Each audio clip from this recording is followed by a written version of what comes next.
Welcome to Fit Club Vegas, the ultimate fitness destination for visitors. Drop in for a day pass and experience our 10,000 square foot fitness playground. At Fit Club, you'll find state-of-the-art equipment and a sound system so good you'll ditch your headphones. Conveniently located 7 to 12 minutes from the Las Vegas Strip, Fit Club is a perfect spot for you to come get your pump while visiting Sin City. So come check us out at 4525 West Hacienda, Las Vegas, Nevada. Fit Club Vegas, more than a gym. It's a vibe. Soft. We have first ever men's classic, Mr. Olympia. I'm going to call you Mr. Olympia. How do you feel when people say Mr. Olympia? Oh, I don't mind. I mean, classic. It's like my wife. Could you Whenever I'm talking imagine to someone. back in the day, classic bodybuilding? They didn't need it because a lot of people were classic already. You know what I mean? That's why I got into the sport. You know what's funny? When they announced it, and I heard you were throwing yourself into that division, I said that is what classic is all about. But damn, it's kind of changed its tune a little bit, huh? Since, I mean, I thought like Breon was more to your to your look, and then all of a sudden it swung to the way the other side where you know, Chris now is, and now everyone views as, oh, the guy has to be tall and wide, and you know, Wesley Vissers and right. Well, when I won, and then Terrence and you know Breon obviously, and Terrence was coming up, and so they were tall guys were complaining, you know, especially because a lot of them were coming from like men's physique. You didn't have to be as thick either. So when you're tall and coming from men's physique, you really got exposed by how thin you were. Because they didn't have a back, because that's not the look they want. Because when you start putting more size on your back, your waist will get a little thicker, and they wanted that tiny waist from the front, so they didn't really need that lower lat sweep. Because when you won, were you shocked the first time? Like, holy shit. I'll tell you, I wish if I could have went back. You knew you were gonna. I didn't know. No. Well, to a certain degree, I knew when everyone stripped down. Yeah, you know, and I remember a couple guys from a distance. I always wait last to strip down, because usually I'm late anyways. So, but this time I was kind of waiting, and then when I stripped down, a couple guys I could see them mouthing, "Oh, he's too shredded. They're not going to want that." And I was like, then I got this shit. If that was their mentality, because you can't take the same judges and put that back in the bottle. I mean, conditioning is gonna. You know, no matter what, not rewarded. Of course. The judges are like, okay, I can just go eat some salt water, drink some salt water real quick and change in like 2 minutes. You know what I mean? If that's the case. So I knew just with the balance and the proportions and the posing, the only thing I had to do is come in shape. You know? Which I didn't think was a problem, because it seemed like you were always in shape. That's one thing. We go way back, right? I mean, I saw you, early 90s. At Gold's Venice. You were with the crew always. The Flexes and Cormiers and Ricos, and those were your training partners. Yeah, they were my training partners. We were friends too. We did a lot. We probably hung out more outside of the gym than in the gym. When did you come onto the scene in Gold's? I came in, and Ed gave me a VIP membership in 1989.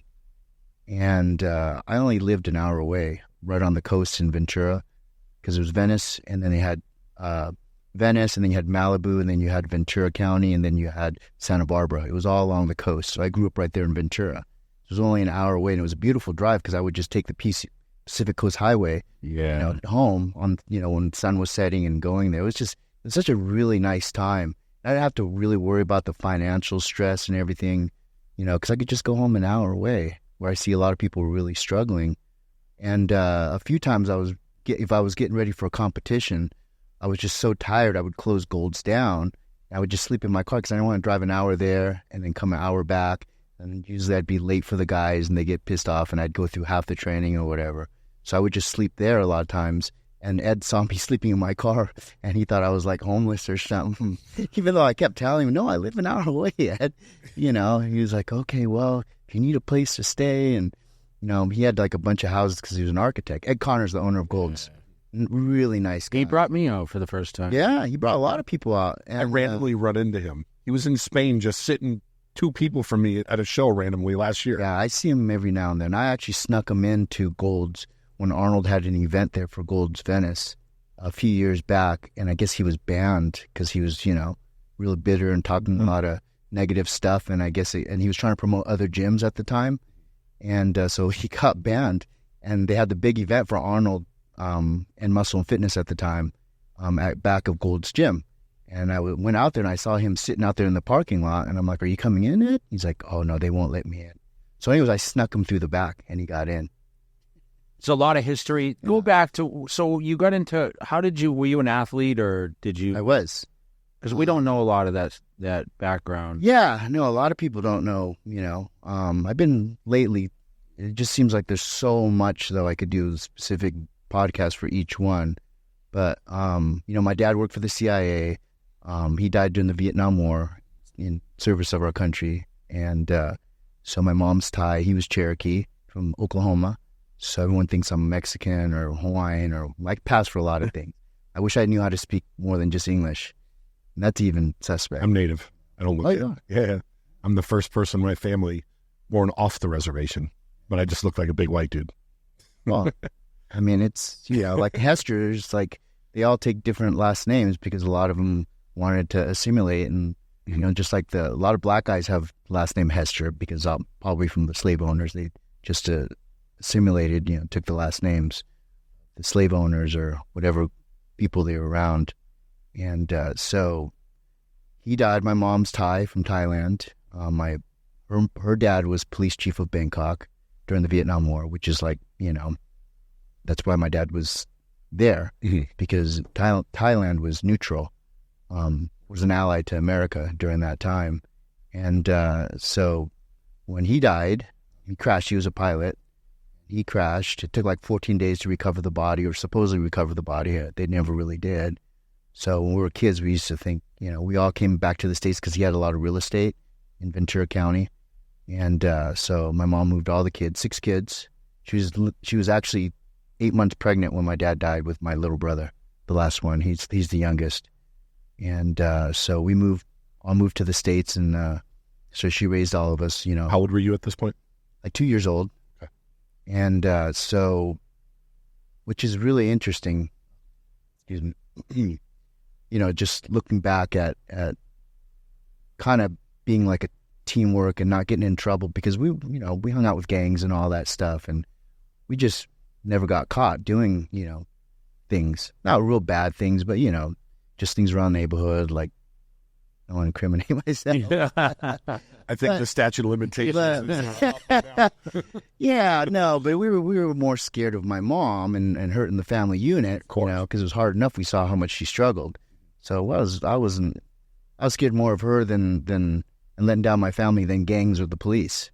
So for me, it was always kind of keeping that straight line. And then she, we always got into sports because she knew, sports kind of, we could get a mentor from it since we didn't have a father. Keep you out of trouble. Keep us out of trouble, burn our energy off. We were very physical kids too. I was always shredded. Like I could almost been like one of those, what's that kid's name? I just saw him at the gym. He's getting bigger now. Tristan? Is it Tristan? Tristan Lee, yeah. Yeah. I was even more shredded than him, like young. And so I remember just having, coaches and stuff, and that's why I always looked for a sport. But I didn't like team sports.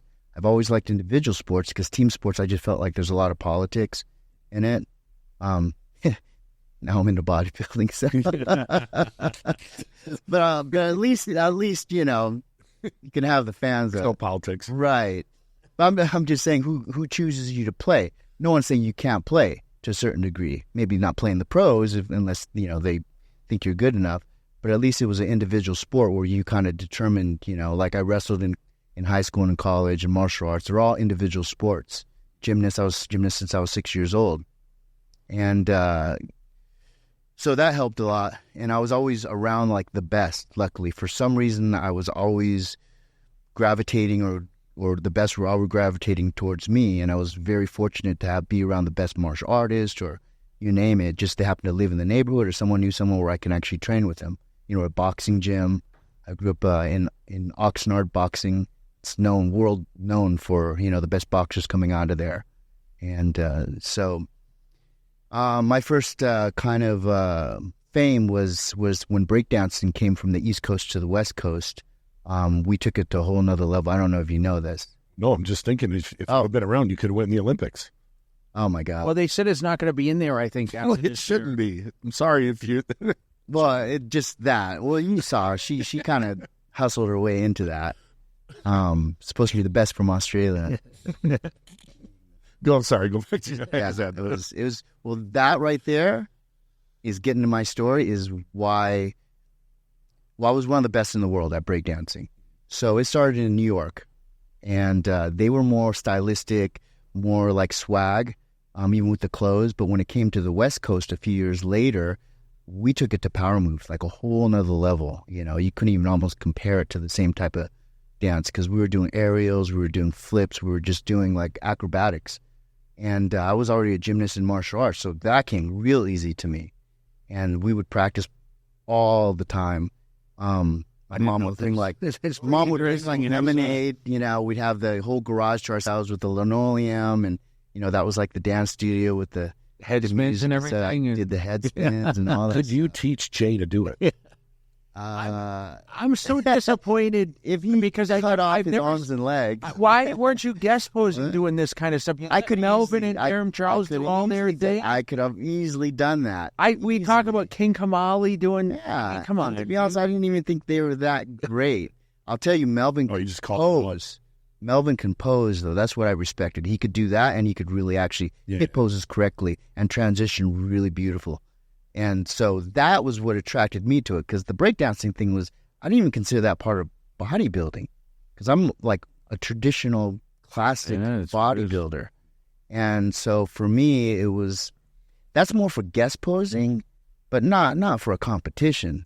You know, I mean, if anything, they should score you less for that, because it's not part of the sport. Well, if it was happening on this Olympia stage here in a few months, bro, should be a showstopper, because you know the routines are getting less and less now. Yeah, well, now the routine's just like a random guest pose.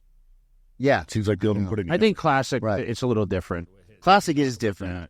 Yeah, he wasn't always classic bodybuilding. Yeah. Where he was actually competing in regular. Yeah, he turned pro as a regular bodybuilder, as a middleweight, and I've been at the national levels since the early '90s. But back then, you actually had to win the overall. We talk about this all the time. You know, a lot of guys didn't get out because of that. Now it's like the first two can... Top two in each class turned pro. Back then it was like 8 people per year. You had to win the overall. Period. Yeah. Right. Unless you were nationals. I think I was lightweight and I was on stage with Flex, I believe, the year he won. 91 USA? 92? Yeah, 92 USA, yeah. And so... You know, you're not getting out. But I didn't care, because for me, just placing the top 3 every year as a top national and working my way up to middleweight, where I can start getting some size on me and staying in the magazines because you're a top contender to turn pro. Because back then in the magazines, they almost gave you just as much attention if you were upcoming, of course, good amateur. Yes, more actually. More, right. People got excited and everything than some of the pros. Because once you're a pro, that's it. If you're not making any moves, you kind of get forgotten because they're going for the next guy. But as an amateur, they like watching your progress. And so I kind of stayed in that realm.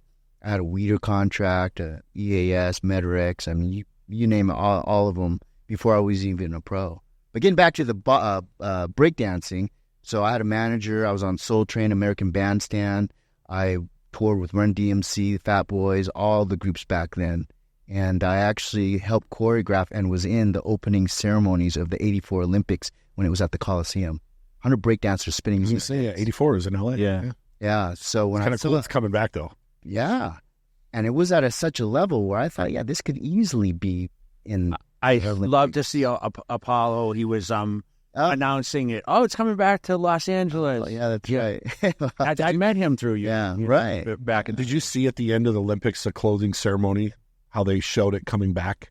I didn't watch LA because I thought Tom Cruise was at the very end. They have Tom Cruise at the top, and he flies in and he takes the American flag and gets on a motorcycle and goes and gets on a plane, and then it shows him skydiving onto the Hollywood sign, and he puts the Olympics where it says Hollywood but it's got 5 O's for the Olympics and the different colors. Oh, that's and cool. then it comes down the street, and all of a sudden,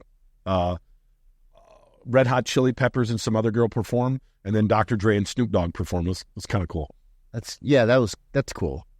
I don't think Snoop Dogg should have been a commentator though. I love that. It was like the highlight because he's like a super fan. He just wants to see everyone win. I just like ex-athletes doing or real sports commentators like back in the day. I don't think he was commentating on the actual performances. He would just be in the crowd and they would show him with the family and every once in a while they'd interview him, but he wasn't like... You didn't watch a lot of it? I just turned it on when it was like wrestling because I wrestled in college. Yeah. And then if there was a gymnastics, what's a breakdancing? I actually saw more of it on social media than I did at actual TV. Yeah.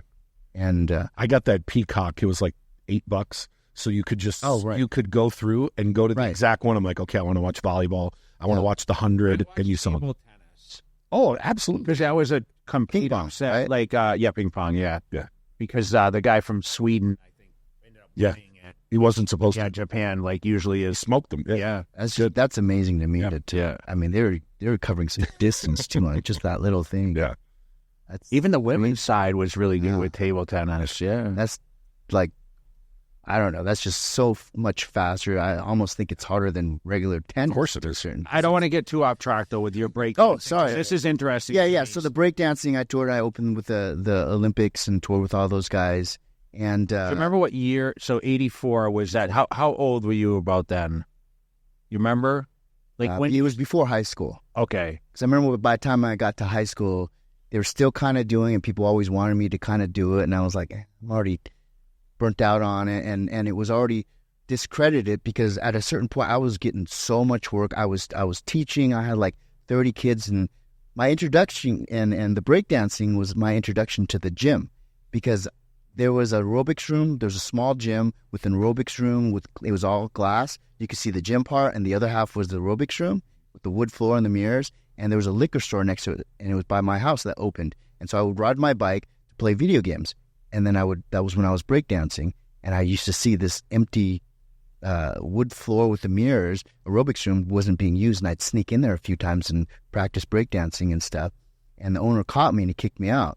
And then a few days later, he came over next door when I was playing video games and say, "Hey," I thought because I was getting in trouble again. He's like, "You'd be interested in teaching?" Because I guess a bunch of the kids. Younger kids were in daycare. They had a daycare area, which was glass, and they saw me practicing. And that was when it was starting to get on TV and recognized more than just the cult, like a cult kind of thing. The streets, where it was getting more marketable with the commercials and everything. I felt Michael Jackson's Thriller video. Yeah, I was just gonna say, where's the picture of you with the red leather zip up in the boombox? No, I never wore that. But, he's like going, damn, did I? No, I considered more, I don't know. That's probably more work. Yeah, and more watered down kind of Hollywood, because MTV was barely getting anything on. I think Michael Jackson was the first kind of, and then it became Rum DMC when they merged with that rock. AC/DC. No, it was on. Boy, Tyler, what's his name? Aerosmith. Yeah, that kind of helped blow it up. Aerosmith. But so I was teaching the breakdancing classes with all these kids. I had 30 kids. Like I was making cash money. I was just a kid at the time.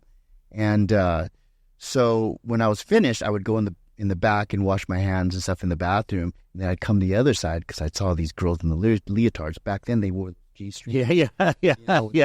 With the tights underneath. Just made their butts look even like juicier.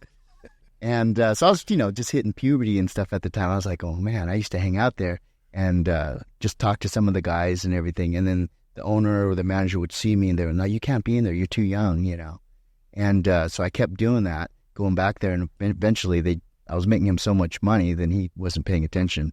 And so I started working out, start doing curls and stuff. And then I started getting into like more martial arts too at the time. And so it was helping my body kind of develop. I was like, ooh, looking more like Bruce Lee, and then so that's my introduction. I ended up joining that gym, and what was the name of the gym? It's called Body Body Shop. And it was in Oxnard? It was in Ventura. Okay. Yeah, the Body Shop. And they actually were the ones that hosted Mr. Ventura County. And I used that gym for the steam room later on when I wrestled in high school. So I would go in there and steam room in the sauna and then work out a little bit. And then when I graduated, and I wrestled in college, and then I needed something after that. And my wrestling coach actually, why don't you get into bodybuilding? It's like, I always liked it, pumping iron. At that point? 17, 18? Yeah. And I watched Pumping Iron through high school. You know, high school was wrestling was what's watching like the Vision Quest movie soundtrack. It was all about soundtracks at the time too to help me train. And it was about the Rocky IV with Drago. I listened to that all the time. And then so for me it was just the soundtracks, and I always liked training and everything. And then of course Pumping Iron. I mean, we were watching Pumping Iron before wrestling matches and stuff like that because, you know, we got into working out. And because that was the whole body, like the physique with the action guys, that was like the whole genre coming up. Little, almost Van Damme, but pre-Van Damme. You know, it was about the physiques too. And even Chuck Norris contributed to that when I was a kid because he was always really I like Chuck Norris. Yeah, he was awesome. And ripped abs and everything. And he could move. So for me, it was about muscles in motion, not just... So the bodybuilding, I was like, okay, well, the muscles are good, but what am I using it for? There was no movement. But then I ran into Rory Ledermeyer and Serge Nubret, and they saw me at a show when I competed in it. And I was still not real sold on it, but I won and in Orange County, and they took me under their wing, and I used to drive, you know, hour or so to Orange County and train with them. I didn't really appreciate it at the time, the knowledge they were shooting me. I just was always complaining, this is a drive. And their training sessions was drinking regular Coca-Cola. It was like before pre-workouts. That's what they drank. And they would, you know, sugar and just train literally like for 3 hours. Like, you know, Ledermeyer he was phenomenal, but he never turned pro. No. He still looks really good, though. Yeah, he looks great. I'm probably going to go visit him next time there. But him and Matt Mendenhall, I mean, Bob Parrish. That's who I go. It could have easily been like Bob Parrish not breaking out and one of those guys making it. It was just such a strong gene pool, man. First book I read was Bob Parrish's book at 16. I read Beyond Built was his. So then that's when I got into the posing aspect of it with Serge Nubret and Rory. They were real big believers. As big as they were still very balanced and really focused on aesthetics. Not doing movements to get your waist big and, you know, just a lot of things that I was like, that's exactly, other than the long training sessions, but I hung in there because I just came from wrestling. So I almost overtrained because of my wrestling background, running stadiums and lowering my calories. That was easy for me. Bodybuilding, you just kind of restrict your calories, but you can eat whatever you want, just clean. I was running stadiums on like ice cubes and salads, you know, for wrestling. So the bodybuilding was not too hard for me to get into for the discipline of the diet part. If anything is, the more I got into it, I had to start putting on more size, which was... Because you were relatively lean yourself. I had such fast metabolism. That's what helped me in the wrestling, because I can cut weight, no problem. I literally wrestled, my style was Greco-Roman style, so I would train with guys way like 3 weight divisions, and I was always real strong and good center of gravity because I was shorter. For my build, that, you know, style throws and stuff was perfect for me, more like judo than shooting and all the, you know, fast-paced stuff. And so I could cut down to really light where I can go up 2 or 3 weight classes and hang because of strength and skill level with the bigger guys. So I loved doing that. And I was always good with fluctuating with the weight. And it changed my body, I could totally tell. And so if I would go up weight division, I would just have Weider products with ice cream in it and raw eggs. And, you know, that was the day because the protein powders weren't that great. You just... Oh, yeah, you had to mix everything with it to taste good. Can I answer your question? Did you ever... So Serge Nubret and Arnold competed 1 year solely at the Olympia, the Olympia for Pumping Iron film. Right. Did you ever ask Serge, like, did he think... Because he thought he should have won, I think, that year. He thought he should have won, but he knew he wasn't going to win, you know, because of the politics and everything. And that's when politics in bodybuilding. Right. What are you trying to say? But he was actually surprised and happy that Lou Ferrigno didn't beat him. That's what he told me. because then it would have been. Oh, that's right. So there was 3 were in the show that year. Yeah, Luke. That's right. He got third. There was only those top. There was top 3, and that was it. Crazy midsection, right? Just beautiful, real aesthetic. Even the shape of the legs and everything. The back was, I mean, to me, it was different because I could associate more with Serge Nubret with the muscle bellies and stuff, where your type of physique I could associate more with Arnold's. It was More freakish. very aesthetic, but it was just different. You know what I mean? They were both aesthetic, mass in different areas, where Serge had the smaller joints, smaller waist. Even the way he stood, I try to mimic in my head when I was always up there, kind of classic. Twisted a little bit. Yeah, it was slender just the angles waist. and classic, and I just had that kind of really kind of embedded in me where I didn't even need a mirror, and I knew I was doing it correctly.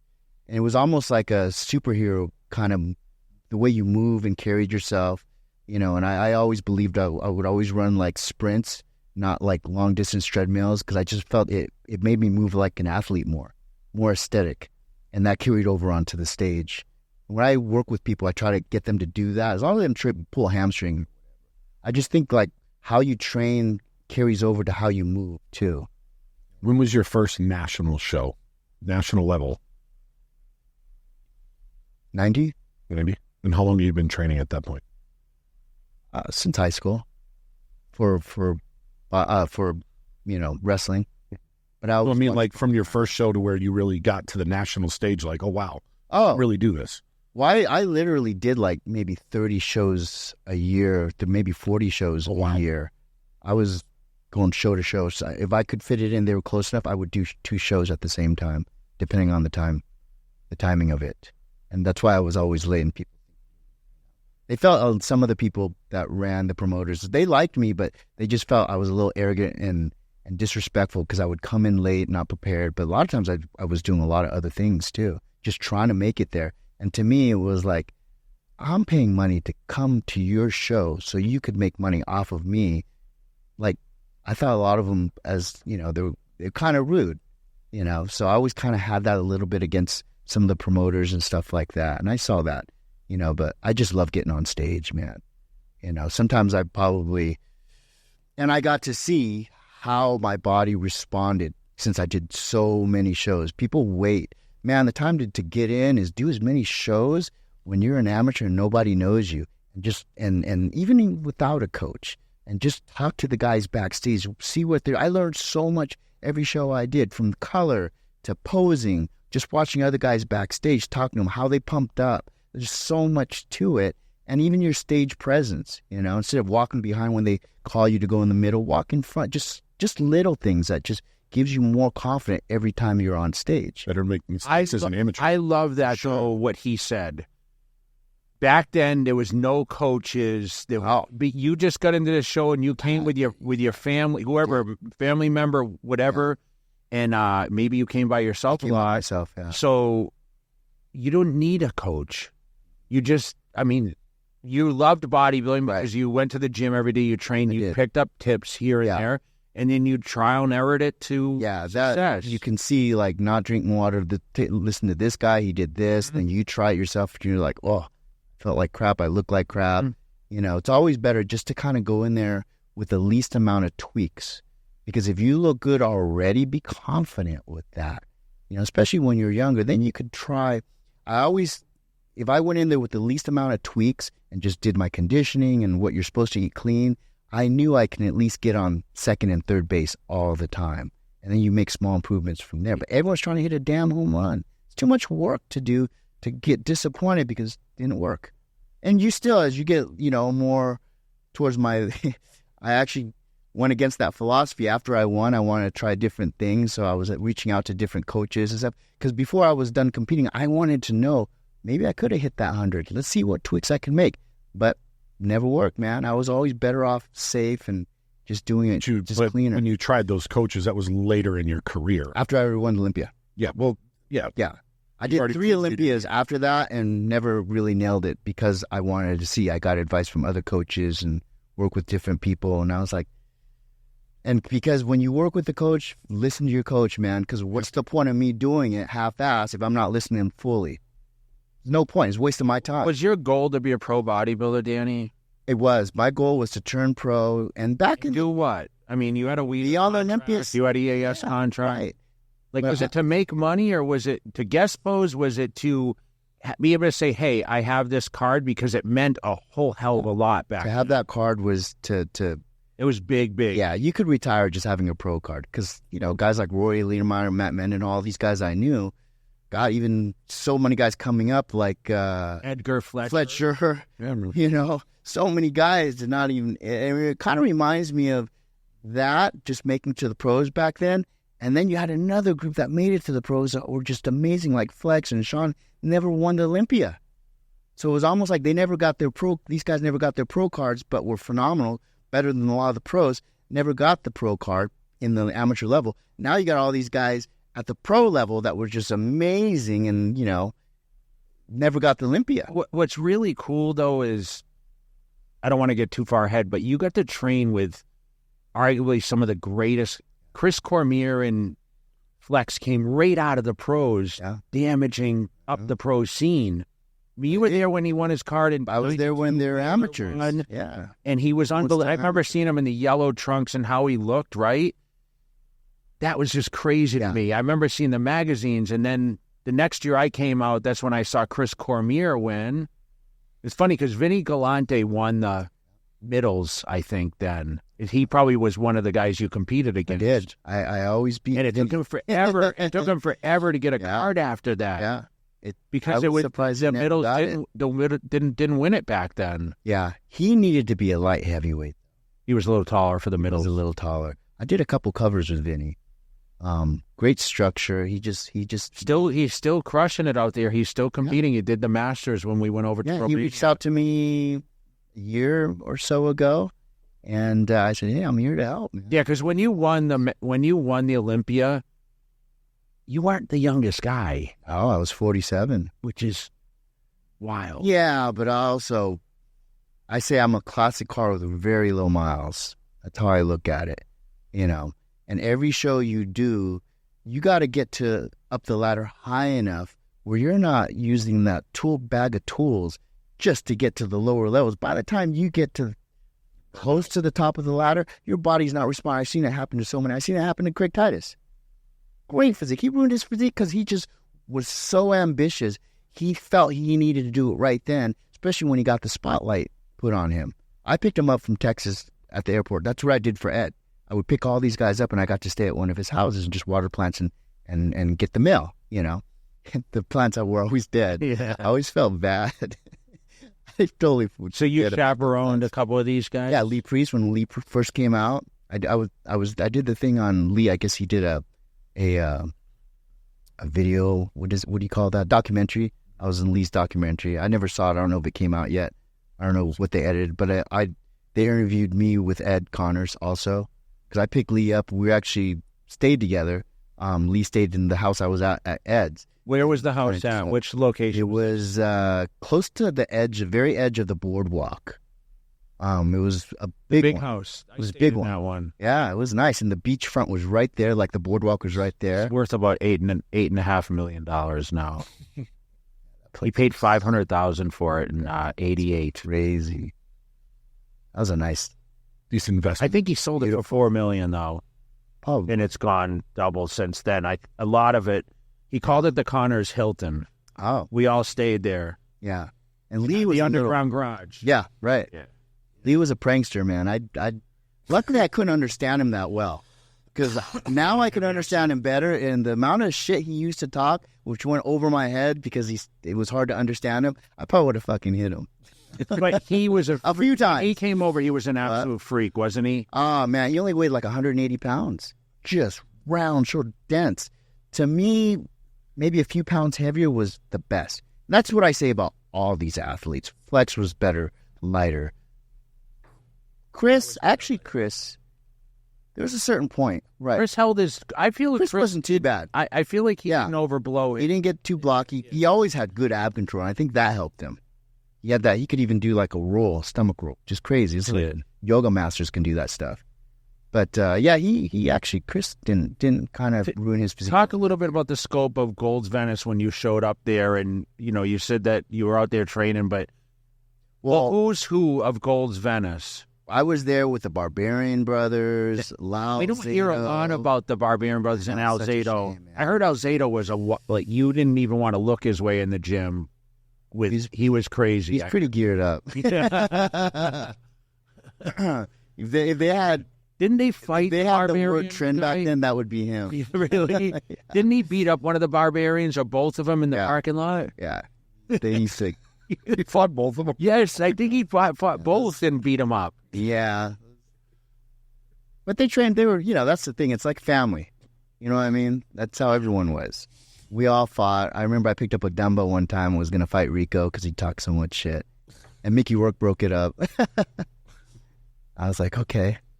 I'm like picking up dumbbells to see too heavy. Did you get to meet Van Damme in the early years? I helped. He inspired me to get into training. Yeah. A lot of those guys I got pretty much in the peak of their physique, like shape in their careers, and I got to ride to see how it kind of faded off.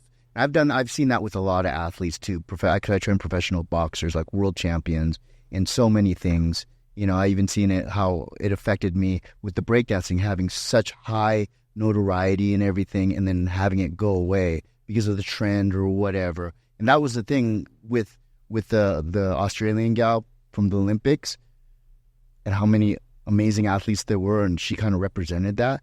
That's what was getting into, like, I would not get work because I would find out, like, my manager would call and say, they gave it to this, and I'd see the commercial come out for, like, some shoe company or something, and it was just terrible. I was like, what am I busting my ass training such a high level?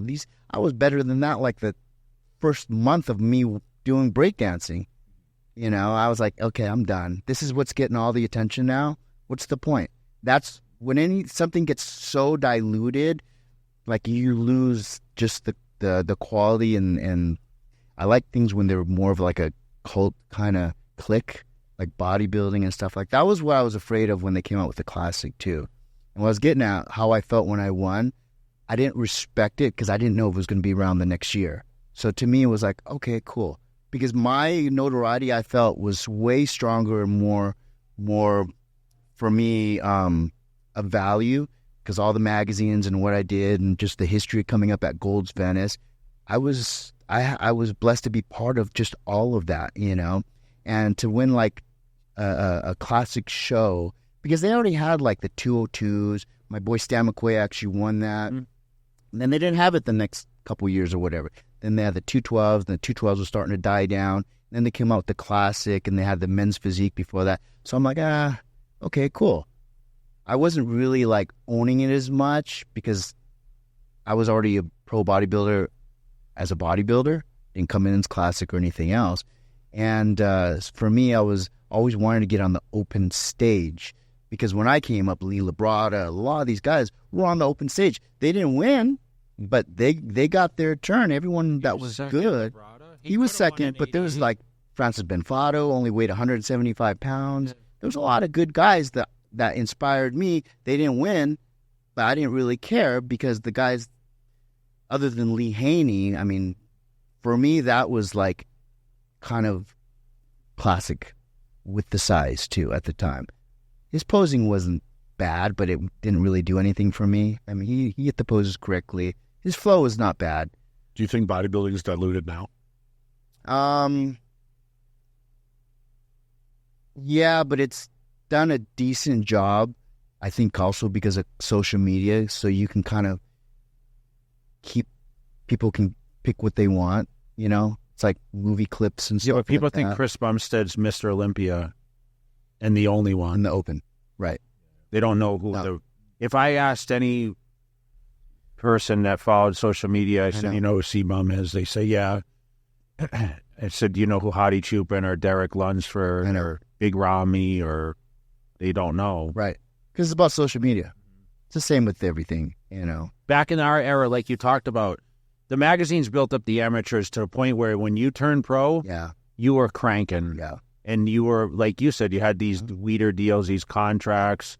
I mean, you were signing autographs with Terrell Davis and Shannon Sharp. And trained with Shannon over. He was training Jason at McCaffrey. Huh? Jason McCaffrey. Yeah. well, who else was Medrex. who was the quarterback then? Back then. Well, I couldn't even remember. Wasn't Denver Broncos. Yeah, I think it was. Was that what? Yeah, I think. Yeah. Okay. Yeah, the Broncos. I'm yeah. Yeah, I think Phillips killed him, man. He made some smart moves. Yeah, they had that training center up in Colorado. Did you go up there and train? Went there all the time. I went there and trained, and there was a certain point. I remember one Arnold at the peak of EAS. I was on all the box covers that went out. I was on all the delivery trucks with Monica Pratt. I remember my cousin called me from Oregon. He's like, "I'm driving right behind you right now, bro." It's like a big semi truck with my picture on it, you know. And at a certain point, because the company blew up, and I came on right at the time when creatine came into the market, and that just exploded, you know. And that was built the company, Phosphate, yeah, and all the other products and stuff. And it's just so much history. I was so blessed to be around, and I feel like a little ant that got to just go on everything and see everything from the supplement industry, behind the scenes, to equipment. I designed fitness equipment. I was the model for 6 years. I had a contract with Weider, even before supplements, doing their home equipment. I was on all the boxes that went to the sporting goods stores and everything, because they wanted someone marketable but not big. And so I remember doing their home equipment bench press, and they'd have fake weights on it, and that thing barely held my body weight up because it was shaking. I used to do it at Bob Gardner's house. Yeah, all the photo shoots for the product line, and his wife would make us food afterwards and stuff. It was in Beverly Hills, you know. And I was like, man, this is really cool. I'm like getting to train with the best that are respected, like the best in the best gym in the world that has so much history. See so many pro athletes and movie stars going in there. You know, You ever get starstruck in Golds?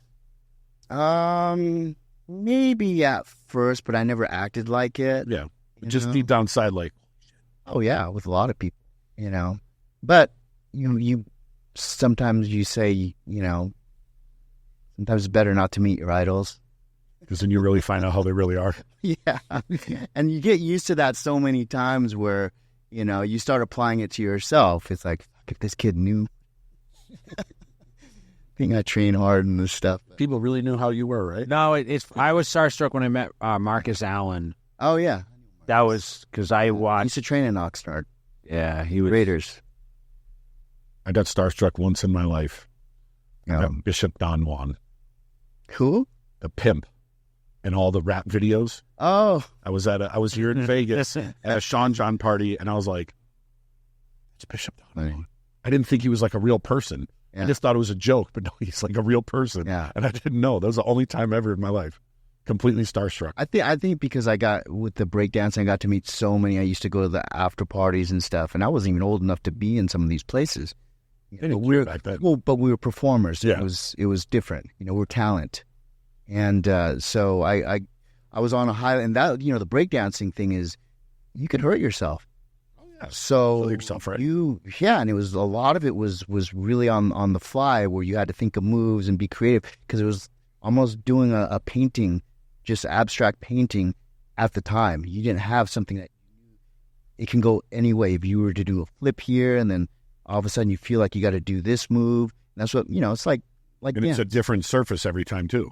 yeah, and it could be, and you had to work with what you had, and there was walls. I would flip off the walls, and, you know, people, and I was pretty advanced at the time, and I got a lot of work because I was very well rounded. I could do, you know, stand up, ground moves, everything, and usually people would have groups, because one person in the group would be really good at something. So when you'd battle another group, you'd send one guy out that was good at head spins, they'd send their guy out, and I used to take on whole groups by myself sometimes, and I would have my brother hold my jacket, and the only time I would start fading is because my cardiovascular couldn't keep up. And then they got smart where they'd send out, you know, the really power moves towards the end. I'm like, oh fuck, I can't. So I'm done. Yeah, not because I couldn't do it, because I was spent, you know, because I took a lot of energy, and I didn't have Adderall back then, so.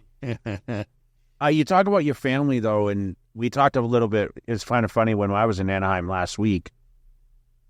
They had one of the best hotel gyms ever, and of course, you were down there doing your power walking on the treadmill. I don't know what you were doing. I was trying to get rid of lunging, or because sitting so long, driving from Vegas there, I had to just open my lower back up and just take long steps and twist, and it's really good rather than just going there and hitting some legs or arms.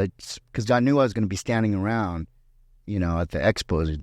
Then your back really, you start feeling it too. We started talking a little bit about your family and how you always wanted to be an entrepreneur. And I think probably hearing a little bit more of your story, it comes to light now a little bit when you said you were making money before you were in high school. Yeah. Breakdancing, you were paid. I mean, you mentioned you were part of Soul Train and all this other thing. So they Soul Train. Because I didn't think anyone under 16 could really get paid, right? Cash. Really? Yeah.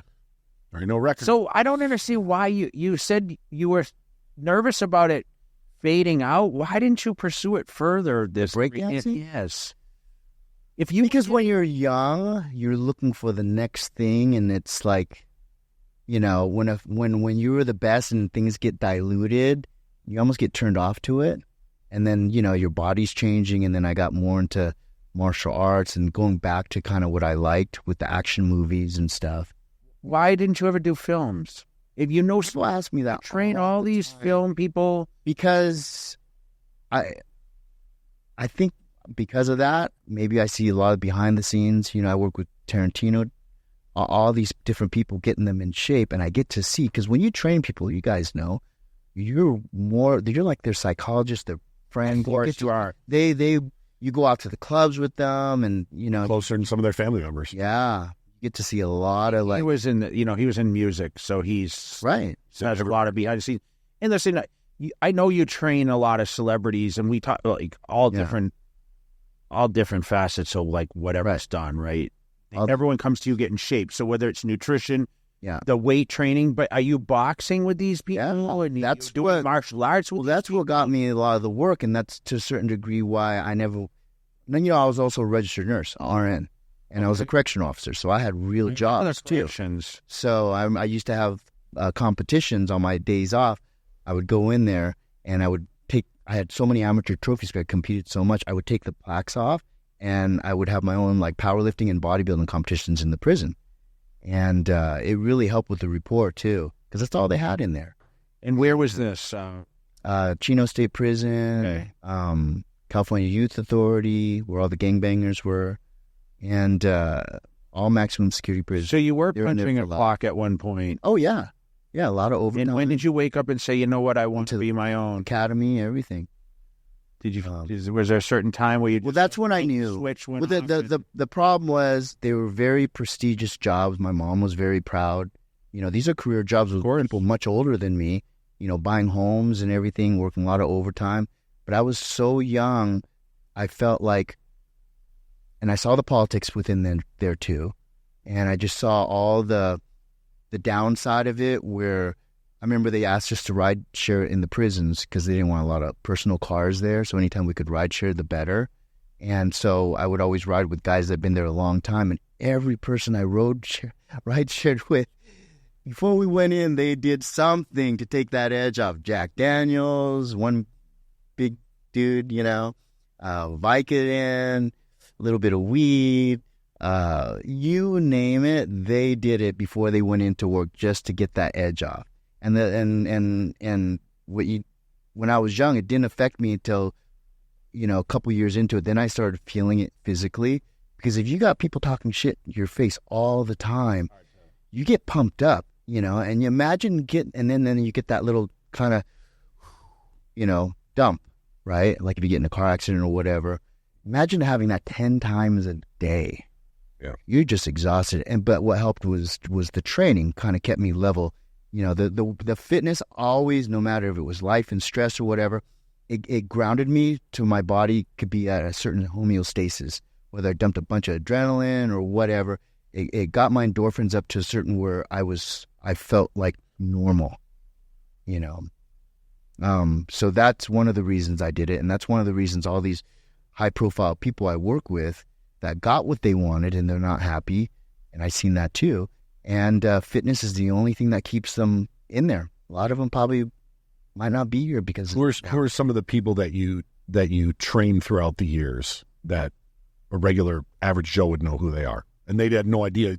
Maybe you got them ready for a movie, a favorite movie, or yeah, I mean, people you're allowed. I don't know if you can or can't say it. Some of them. Yeah, it's kind of weird now because now it's like I'll train some of my clients, like a Ty Lopez. He's an influencer. I'll go to his house in Beverly Hills and I'm filming it, and then he'll come downstairs and I'll put my phone away. But he's seen, hey, bro. I was like, I was just looking at the koi pond in your living room. I wasn't going to post it. I just want to show my wife because I'm about being like, not talking about their stuff. Respect. It's told, and that's why you get more work, and it's sad. How do you find do they find you through word? Is it? Yeah, it's like you're in that circle. It's like anything. Once you're in the circle, you meet this person through this person. They see you training this person, and a lot of times they don't even give a shit about getting in shape. Is because they want that network. What do you feel the biggest obstacle for people? As far as, is it the training or is it the nutrition? Or is it a combination? Or is it? It depends on their background. Like you said, it's easy for you to bodybuild because you were cutting for wrestling, so you can go through the. I gotta get dried out. I can, that part of it. Getting ready for a show is not a big problem. Because I mean, looking at you, off season was hard. I had to eat so much. Looking at you now, you just walked in. You came from the gym.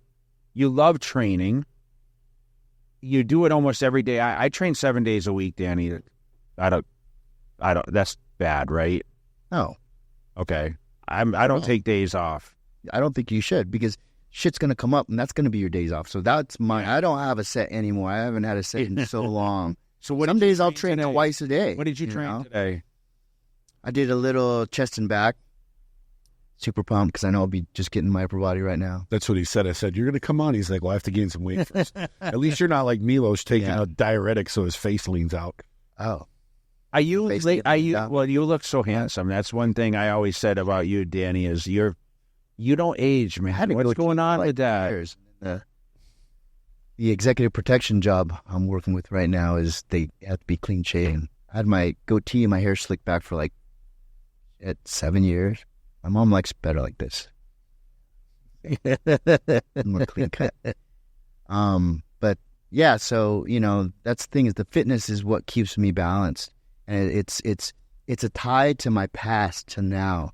So I feel like every time I go in the gym, it's like listening to a really cool song that you've always liked.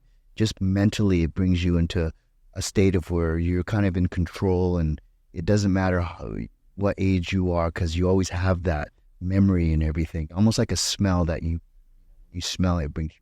So you haven't competed in about 4 years now? Yeah, I literally got COVID. When the peak of COVID, I was getting ready for the Olympia 20, was it? 20. I was 3 weeks away from the Olympia. Best I ever looked. Literally the best because I was guest posing so much that I was staying in shape, but I was also eating a lot too, because I had sponsors and stuff, like Trifecta and some. Should I do shout outs right now? You can do whatever you want. We don't care. No, but yeah, that helped. Just being consistent, eating, and staying in shape, because guest posing was kind of close to competing, because you're going to be up there, all the time. I was even guest posing at fitness expos and stuff. I remember. And yeah. So your wife was singing too. Yeah. So it's been about 4 years. Yeah. You still follow, going into the big shows, do you still follow it as a fan or not as much? Yeah, because I know all the guys. Hold on. Are you officially retired? I've never said I was retired. I never said I was. I just said you haven't competed in 4 years. I know what he said, but I wanted to ask. But I didn't compete in 12, 13 years, and then I won the Olympia. You can ask him the critical questions. Are we getting to the critical questions? Well, no, we'll find out if he's coming back. Yeah. Are you coming back if we get a Jay Cutler Classic? That pays a certain amount? That's what it's all about, man. At least 5. How much did Dubai pay? It is. 60, yeah, I just did a seminar at the 160K. Is 60K worth getting more than there? How much made at the Olympia? How much did you win for Miss Olympia? I don't want to make them look I think it was it 20,000? No, I don't think it was that much the first year, was it? No, I think it was under 10, right? No. 12.5. He's good. I know. I remembered. I was like, is it under Sure, right. Yeah, 12 It's a River Regan Grimes. You know what? one year. I invited. What show did I do? And I had some celebrities come watch me, and I went to the promoter. I said, "Hey, so and so's coming. Can you maybe not say what we win, you know?" And he's like, "Really?" I said, "Yeah." And he's like, "Okay." It was Chris Minutes, and it was a Legion show, and so he didn't, because I remember one year someone went and watched me, and they're like, "What?" I won $3,000. It really perceived value in their head just went, you know, and that's the thing I don't like. Don't even. It's almost offensive already to a certain degree. I know promoters have a hard time and you need to make money and stuff, but there needs to be a certain base. We've been saying this, you know? up until this year, for the open guys, 10,000 was a minimum. And when That's crazy. And when Milos was sitting there and his first show in 91 was 10,000. 30 years later, it was the same number. No. You know, but the promoters still have to make money. Not all of them are making money. No, that's my point. Yeah. Exactly. Someone's making money, but you know, It's not me. I know that. but that's the problem is just don't even announce it. You know, we still appreciate it, but So with the just- guys now, how do you feel the classic division is right now? Chris and some of the other guys coming up, like, just how do you feel the scope? I already know what he's going to say. what? What are you gonna say? He's playing politics. No, I'm just kidding. No, No, I want. I don't. But you have a guy that wins. This is it. Now it's swung way to the other side. You have a guy that's one of our best classic competitors in Rough Diesel that's sitting out, because he can't be competitive. This is a guy that's helped mold the division. I think Rough Diesel has one of the most flawless. Okay, Physiques, I period. understand that, Yeah. but he just talked about Lee Labrada. He followed Lee, and Lee was competing against Haney, getting second. Arguably could have won And he had because he had crazy balance. I mean, listen, Sean Ray talked about it recently on a podcast that he just wanted to get by Labrada, Because they were similar height. and Labrada was not. I don't even know what he weighed. 190. No, not even that. Okay. 186. So I already know where this is going to go because it's the same thing. I mean, I could talk about open bodybuilding. Even when I was winning, it's just too damn big. It's too. We talk about that. He just said when he fell in love with bodybuilding because it was like he was good at it, whatever. But then when he had to get bigger because that's what it required, he had to eat more. And it's the eating is the hardest part as a bodybuilder. Eating so much food. Yeah. It took so much time, so much effort. The training we love, but the eating portion is, hey, welcome back to the stage, Danny. You're going to go eat 5,000 calories again for 8 months. Can you do it? Yeah, and as you get older, and to be honest, I honestly, if I went balls to the wall and didn't care necessarily about the long term, if I was younger, I could sacrifice a little bit, because what I tell people right now is be very mindful of how much balls to the wall you go for each show, because the harder you go for each show is not equivalent to one show. It might be equivalent to 3 shows. Yep. You see what I mean? So depending on the level you're at, pace yourself. If it's only this level, there's no need to be like ridiculous on just so extreme on everything, because you're going to burn yourself out. And I knew when they announced that classic division, Robin actually came up to me because he was the promoter at the time. And, you know, he knows how lackadaisical I am and stuff like that. He looked at me and goes, "Danny," Jay was saying, yeah. He's like, you know, this is still within your reach. And we'd love to see you up there. And we couldn't think of someone that has the pedigree and is not going to be like some controversy in the future or whatever, because they worry about that too, because that's part of the brand. You know, you can get some kid and all of a sudden he gets popped, you know, by the DEA or whatever, you know, from Canada or something. Anyway, so that's the thing. So I pretty much have already proven myself to a certain degree. But it was a plus and a negative, because then I knew, okay, cool, I'm gonna step it up. there's this tool bag that I've really never even had to use, and all these new things now, you know? And so I started dabbling a little bit into it, getting ready for the show. And I was like, oh, shit, thank God they didn't have this when I was doing it. I'd already be burnt out. I really would have, just the way it made me feel and everything. And I was like, okay, but this is just to go balls to the wall on this. I never worked so hard in my life and as disciplined and felt that like really like spent, you know, when I won. And luckily I won. And even if I didn't win, that process of going that hard and that dedicated, I was married at the time now. I was never married before, really competing, and cooked all my meals, had the support, you know, did all my administrative stuff so I didn't have to worry about it. It made such a difference, man. And it really helped me focus.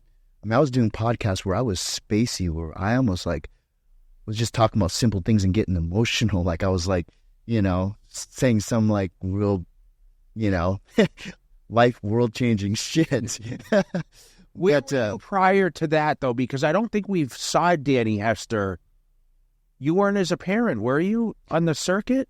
No, I was always still at Golds. Yeah, but even then I was dropping out. You weren't competing. No. You were just how much time off? When was the last contest you did before you did? You didn't have to qualify for the Mr. Olympia that year, did you? Yeah, you did. Oh, you did? Yeah. Okay. The very first classic show they ever had, I won. In L.A. or? In L.A. And it was a muscle contest, and I won. And you said that qualified me for Olympia. Before that show, what was the last Danny Hester stage? This is when I turned pro. When was that? I came back. 12 or 13. Wow. So you never competed as a pro after you got your card? No. Until that show? Yeah. Why? Probably know the answer to this. Yeah, I think you never said, hey, I want it. Because that's what I have so many people that come to me and say, I just want to get my pro card and do one pro show. Yeah. Just so I can say I did it. It was actually the same year Brad turned pro too. Brad Rowe. Yeah. At the Nationals? At the Nationals. I think it was in Miami at the time. And I always like Miami was good, you know. Vegas was good. Is everything bad now? Kind of is, right? For a spectator and an athlete afterwards, it's like, they definitely, I'm so glad it's back in Vegas. Yeah. But they need to move the USA back to Vegas. Did you go to the one? I didn't realize. I did. I didn't realize it was in Anaheim until like 2 weeks before. And it was it was in that Marriott right there, the same place they have the Cal and and every other show. But a real difference. It wasn't like that's the special place, you know. I always did it when it was here in Vegas at the UNLV. UNLV, yeah. So they have theater. I think it's right there now. No. So they're going to try to come back to Vegas. I think I was talking to one of the promoters or judges. Because that was like winning that show was the most prestigious amateur show. Yeah. In Vegas. Everyone around here. Right. Yeah. And then you just go to the pool parties afterwards and you could be around all your... I remember I went to Titus's pool party after the USA's in 2002. The Polo Towers on the roof. Used to sponsor some after parties. Yes. Yeah, so you just get in shape just for that. It's like, okay, I didn't win, but I'm in great shape. I'm going to show everybody the next day. The rooftop of the Polo Towers. So you sit and watch the Mr. Olympia this year, and who do you root for, Danny? Pacific West Injury Law. Injured? Call 602-HURT. Car accident? Call 602-HURT. Our firm is dedicated to you and your recovery. You still have a relationship with any of those guys? I mean, obviously, Breon, you're... Oh, you're talking about the classic division? Yes. Yeah, I don't know some of the newer guys. They know me. I did the live stream with Phil Heath, not last year, but the year before, backstage for the classic division. And I try to go before it started to talk to all the guys to get their backstory, because I didn't just want to talk about their calves or whatever. I wanted to like give some input of what they went through, where they came from and stuff, which really made it, they were happy with the job I did. So I got to go back there, you know, and at the time Michael Jai White wanted to come, so I brought him, and I brought him backstage with me, and I was trying to talk to the athletes. There was a little bit too much going on for me, and it was so dark and small. I don't know if you're back there. when it was before it went to Florida. It was The lighting was like blue. I don't know what that blue lighting Chris was. Angel Theater. Yeah, that's when the athletes had to walk Oh, it was outside. terrible. It was Yeah, too it ended like so late. You know, Well, let me ask you a question. Why does Michael have such a love for bodybuilding? because like Seems to be at a lot of events. He's been involved a lot, many I've years. seen him probably 3 or 4 times here in the last couple of years. Just Did he always come with Yeah. you? yeah, recently, yeah. Oh, he just No, but he tore his Achilles tendon too. Oh no! I Get back I saw him years ago though. He was at the Olympia. Yeah. Well, Troy Alves was really good. Friends. That's right. They grew You're up right. together. He came to see Troy compete. Yeah. You're 100%. Troy had a real nice aesthetic physique. So he was always kind of, because being an athlete and a martial artist and in the movies, for him, it was about the aesthetics. So it was about visually, like, that's how you want. that was the first USA's I went to. 02. Troy would have been a good class. Yeah, he I would. think. There's a lot of guys that would have I been. think Darren Charles. Well, he came back Did. later. That's right. competing against Right. me. Yeah, that's right. He actually, I won the first one. He took second. He was so pissed. And he's boys with Dexter, right? And Dexter saw me in the gym. Dexter's like, "You better be lucky. You whatever you did for this one, you better do 10 times more because Darren was not happy." And he said that Darren said that if you ever beat him again, he's gonna kill himself. I swear Dexter said that to me. And then so I was already qualified, so I didn't need to compete. And the Olympia was like maybe 5 months away. You're still qualified. Yeah, I was already qualified. Qualified for life. Oh, right. What? No, for the Olympia because I won the first pro show. Oh, that. So I didn't need to do another show to go to the Olympia. I thought you meant now. I'm like, you get back up there? Right. So I just could wait out, to do the Olympia being a front runner because I won the very first one. And then Dexter was having his show and he was having classic division in it. And he wanted my name to help promote it. And he goes, "Danny, I'll fly you out there and pay for everything. Just do my show." I'm like, "Dexter, I'm already qualified." He goes, there's another show in like North Carolina, South Carolina. Everyone's going to be doing that. I saw the roster for it. And so just come to my show. There'll be nobody there. You don't have to worry. And I was like, okay. So it was like a couple months later. Yeah, I said, "But you're flying me out there, right?"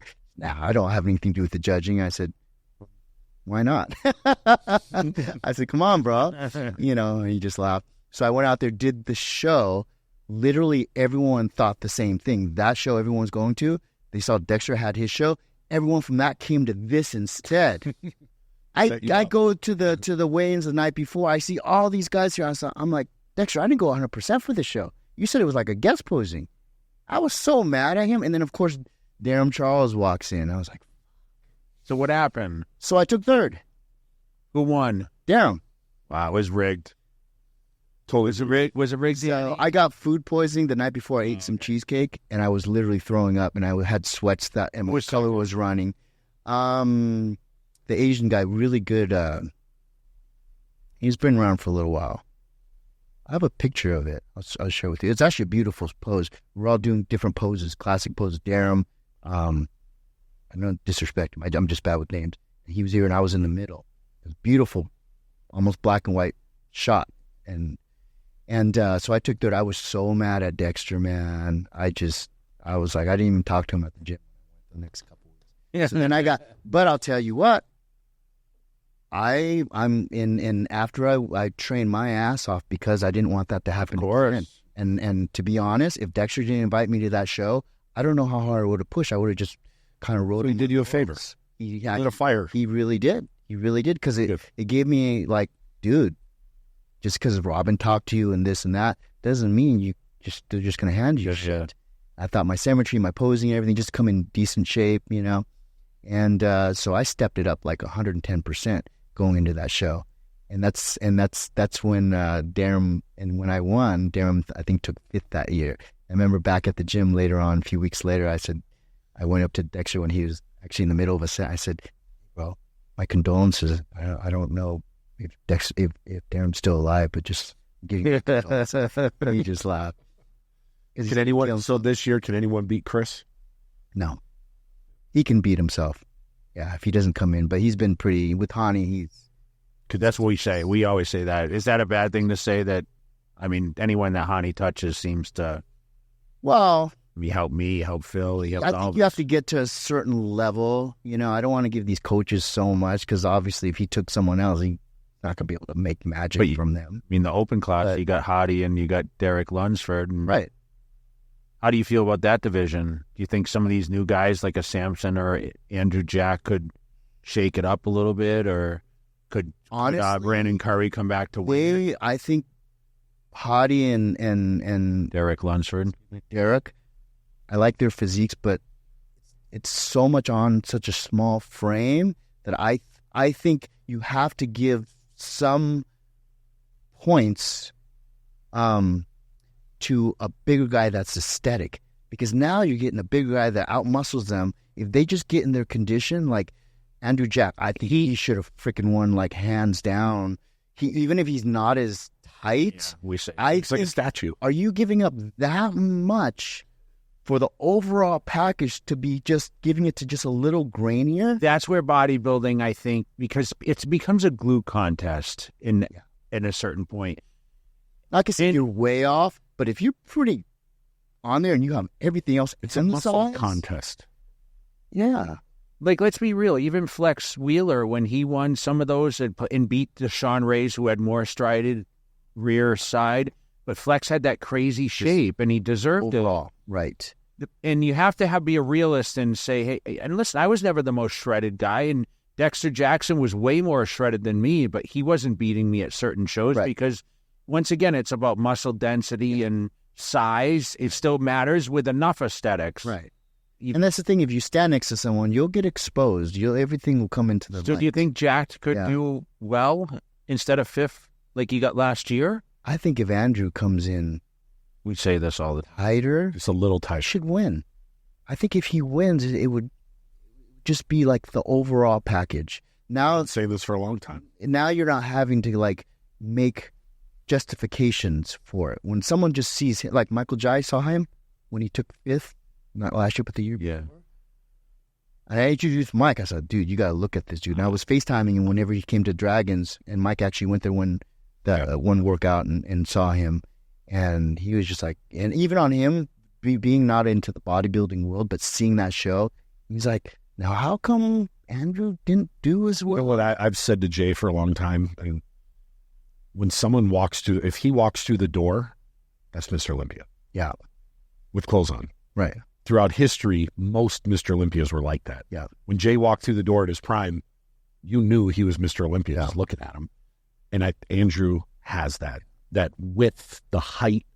He has all that. Yeah. But the new Andrew is bananas. He's like 15 pounds up. Yeah. Yeah. I was a little worried that he was getting caught up with that because structurally, I think he was just a little more back, and I think he was already there, and I think that's where he put it. Because everything else is just nice. I just didn't want him to start getting thicker in the waist, I think a big, tall guy winning is good for the sport. Because now think about it. Yeah, except for the classic division. They created classic, obviously, because some of these guys were getting just not at all classic anymore. Right. Now you have guys that are the same height as Chris in that division. Right. And it's probably even more classic at how wide he is in the waist and the flow and the lines. Using the word classic. Yeah. Some of the sweeps on the classic division are just too big. That wouldn't be considered classic back in Quads. the day. That would be like, the quads. Yeah. That would be more like a Tom Platz. It gets almost way too much. I think the only area that you couldn't get too much on to keep classic would be the back. Samir Banu, for me, was always about the back, man. They always say the Olympias, you got to beat them in the back, to win. And everyone from Dorian to it's the back, man. What Phil. But Ronnie. what does Ramon Dino have to do to beat Chris Bumstead? His shape is still Is his shape better than Chris's? it's different. Chris has the tie-ins where you want and the structure. It's his muscle bellies. There's some stringy distortedness in it, but the overall, if you were to look at the silhouette and just draw him, it's right there. When like Dino and some of these guys, their muscle bellies are a little bit long in certain areas, and it almost still looks like they need to fill out, and a lot of it's in the back. I don't know what Chris did, but I don't know if he got upset with me because when I was doing a Generation Iron podcast and stuff like that, and they were asking me, how come you think, because Brianna was beating Chris for a year, 3 times. A year. Right. And I'm like, I just can't see Chris winning until he gets his back up. Literally, that's what it is, right? But that's kind of what it was. Because Brianna's back was good. My back was great, That was the thing. It's about the back. And that next year, man, he brought that sucker up. I was like, and now he's got like the best back up there. Yeah, pretty good back. And just over. Brian go from here? Because I feel like he's doing the classic he's come in better and didn't really get a fair shake in his eyes. Because unless you're making significant changes, they're rewarding people with changes in this sport. I know, but is that okay? I don't like that. It's never been okay. But if all things equal and they see you not change and someone else comes from behind and changes and it's equal, they'll give it to this guy. You know what I mean? And I think, what I was getting at is when I won, I had the pedigree, I came in shape. I just was like known for that. But I was 47. Literally the night I was driving home with my wife with the trophy, all happy with the full belly. I get a phone call driving back, from Vegas to LA, and it was Sean Ray. He goes, I just got back from a meeting with everybody. I just want to let you know, Danny. He says it like, oh no. He told me, whatever you did this year, you better do even more, because if everything's even, they're going to give it to the younger guy. Basically saying, you're not going to win unless you just fucking come in crazy, because he says it's a business. They want the younger guys. Social media. Your social media is not real strong and blah, blah, blah. And I was, and a lot of me, I already kind of knew that, and I was happy with one, to be honest, at that late in the game. How many people have And there's only just 3 of us so far. But my point is that if they would have had this when I was in my late 20s or early 30s, I could risk pushing it some more, easily pushing it some more, and my body would recover from it. But at this point, it's not worth it. You know what I mean? That's the thing is what kind of life has bodybuilding given you? You talk about your wife a lot. She didn't get to see, other than now, the Olympia run. Right. And that was the thing is, my mom, because she had so many kids and she would just send us off to sports, she never really went to any of our stuff. Sometimes baseball games and stuff like that. But we never really cared, because I like going to practices and stuff, football games, and without my mom there, because I could just do whatever I wanted and not have to impress anybody or look, and I like being kind of the underdog too, where I didn't have a parent coming in and say, he should play more, blah, blah, because I saw it all the time. When you were kids, I didn't have anyone to go in my defense, so I had to rely on my talents to get noticed, because no one's kind of playing politics for me. And luckily, I was very fast and very athletic, so that really helped. I was a little bit smaller, but I actually liked being the underdog. People would pick, things, and I'd probably get picked second to last, and I'd be like, the next time they'd want me for, the guy to pick and all that, because I just liked being the underdog. And I think when I won, I lost that, being the underdog, where it's like, oh shit, part of me got a little depressed because I'm not the underdog. Now I have all this expectations. I have all this social media. And so when Sean told me that, part of me mentally said, I could guest pose all this year, get a lot of work, build my social media up, and just place decent the next show. Or I can just try to go that run again and go hard as hell. I don't, make sure I get my blood work done and everything, just from my nursing background, I got to make sure, and just even how I feel too, because not even just your blood work, but emotionally, how you feel, psychologically, how you feel too, has a big impact on how you're going to look. Of course. Your blood work can be great, but if mentally you're not there, something's wrong, you got to address that. And I think a lot of these athletes are not addressing that, because that's part of your physical whole vibe too. How it affects your body, maybe not at the moment, but it'll catch up to you. People can have heart attacks because mentally they're getting so stressed or whatever, anxiety or depressed, And when I was RN, I actually worked at the mental hospital. So I have a very strong psych background too of mental health.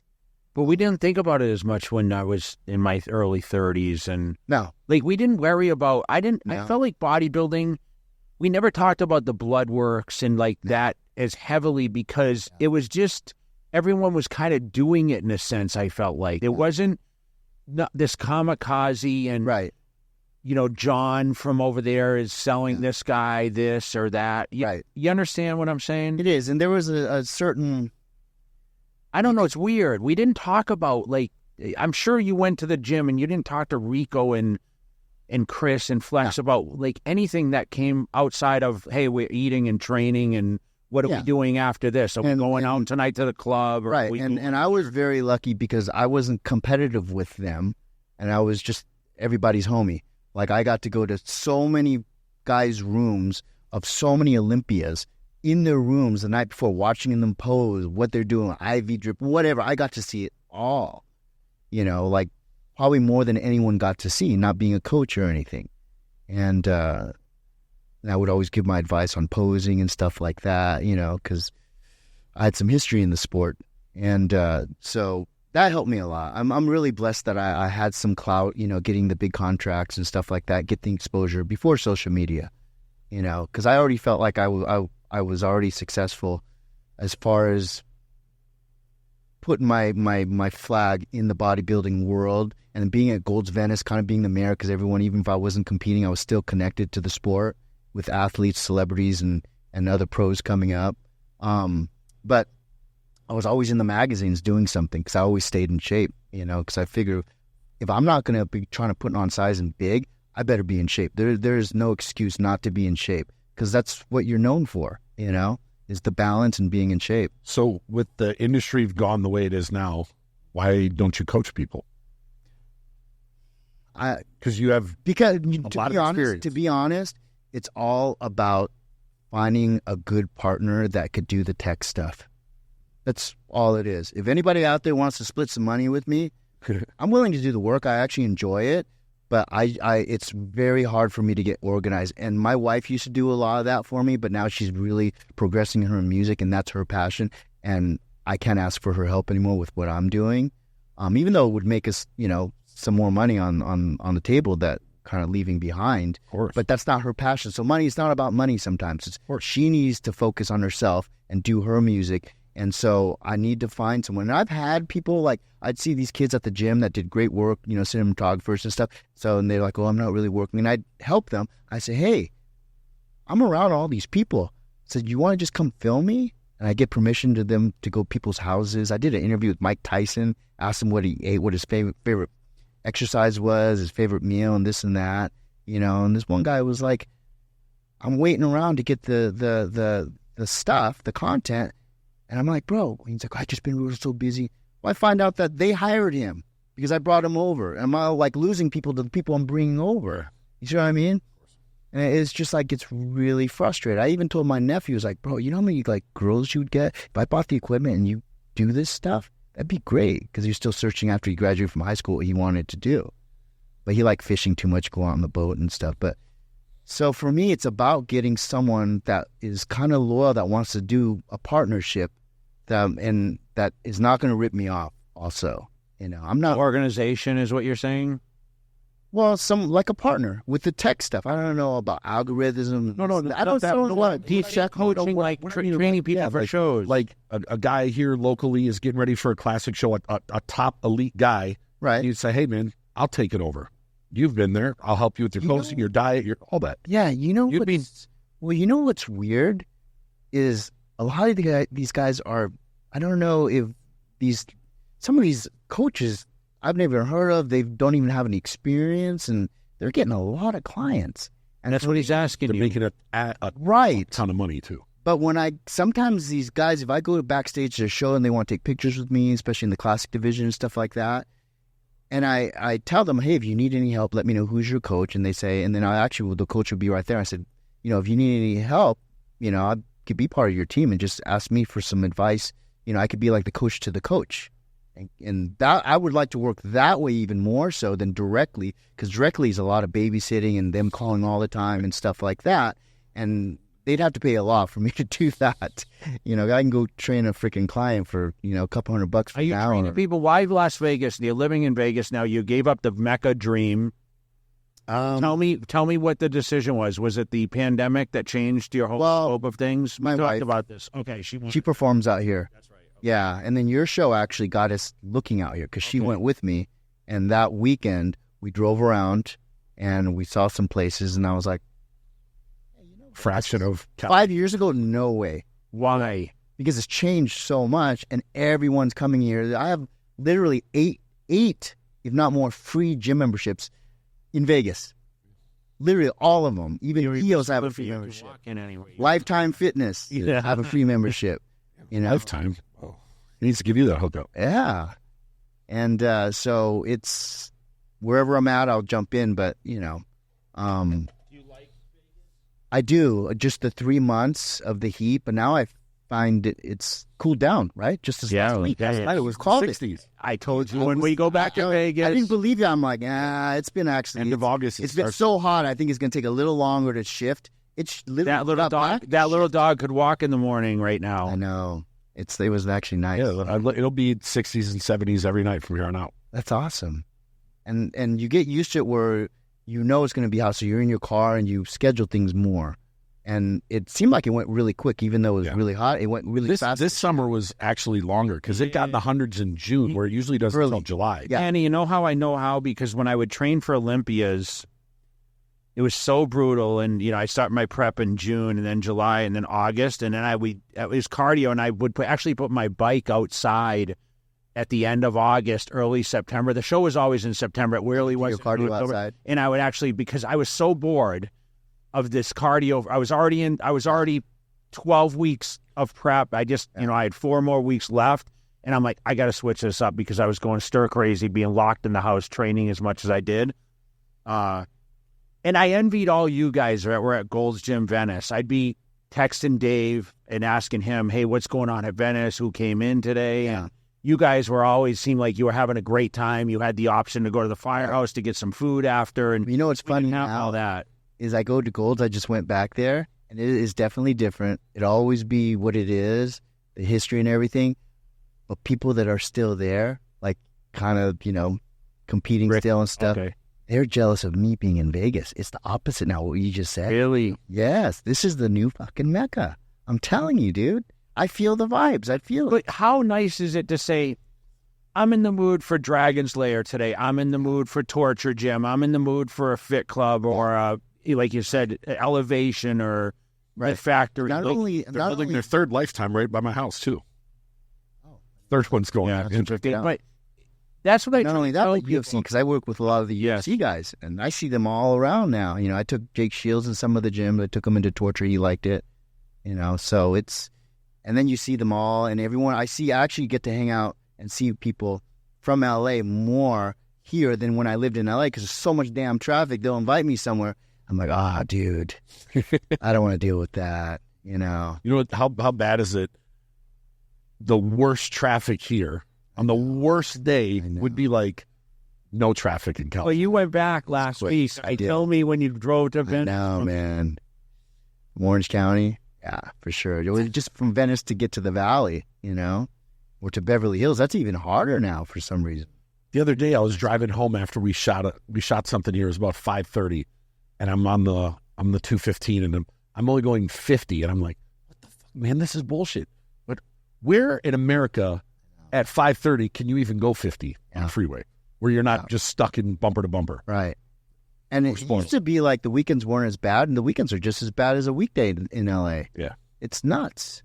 Here, early this morning, I went and trained over at whatchamacallit. What gym that was. The Lifetime one. Mm-hmm. So you trained twice already today, Danny? Well, not really. I'll go in there because it was so close to here and I didn't want to be late. Okay. So I'll just like stretch and just fart around, get a little pump before I come in, you know, eat something. I got my car washed. I wanted to get my windows tinted. I'm looking for a place to tint them darker because I bought the car. I had it tinted, but I was driving my mother-in-law back, and my mom and my mother-in-law this last couple months since I got the car, and it's not dark enough. It has to be dark because them sitting on the. Are you driving a Suburban still, or No. I had the Denali. I just turned that in. Now I have the truck like mats. It's nice. I like your rims and tires. I need to get off roading. he'll sell you his? I'm going to trade mine in. Yeah, I'm up to get a Windows tinted, get them sistalined. 200 layers of ceramic, so it repels the heat too. Is that bulletproof? 200 layers. 200 layers of ceramic. It's just it keeps the heat. It's a certain type. Yeah, I got the windshield tinted, but the not sun the can be sides. beating on it, and if my windows are up, you don't even feel the heat. Okay. What does Monique think of the heat of Vegas? Was she pretty hot those last couple of months? Well, she's pretty fair skinned. She's Italian, so she doesn't really go out that much, anyways. She covers up and she performs at nighttime. So, but getting back to my wife, I was talking about like my mom never went to any of the stuff when I was a kid. She never went to one bodybuilding show. Not because she didn't really understand the sport, and it was like, okay, mom, whatever. She loved seeing me in the magazine, so she was cool and showing her friends that. I don't think she would understand the sport in the trunks and stuff. And as a matter of fact, when she saw pictures of the classic, she liked the shorts. She goes, "Oh, I like those shorts better." We went to bikini. She was very conservative. Yeah, right. So when it came time for the Olympia, it was in Vegas, and she loved slot machines and buffets, older people. And so she actually came with my sister. And so her and my wife sat front row when I won the Olympia. First time she ever went to a show. They were both So if you ever compete again, Yeah, they were both sitting in the front row when I won, and they were both crying, and that was the first time she ever seen a bodybuilding show. So for me, I could have just been, that was done. I was like, I couldn't have a better gift in my career as having all that history in the sport, being where I was on magazines, the contracts, and then having this late, and not only that, but I never felt like I busted my ass because I got by my genetics. Flex was the same way. And so to go that hard and win, I was like, I can't ask for any more from this sport.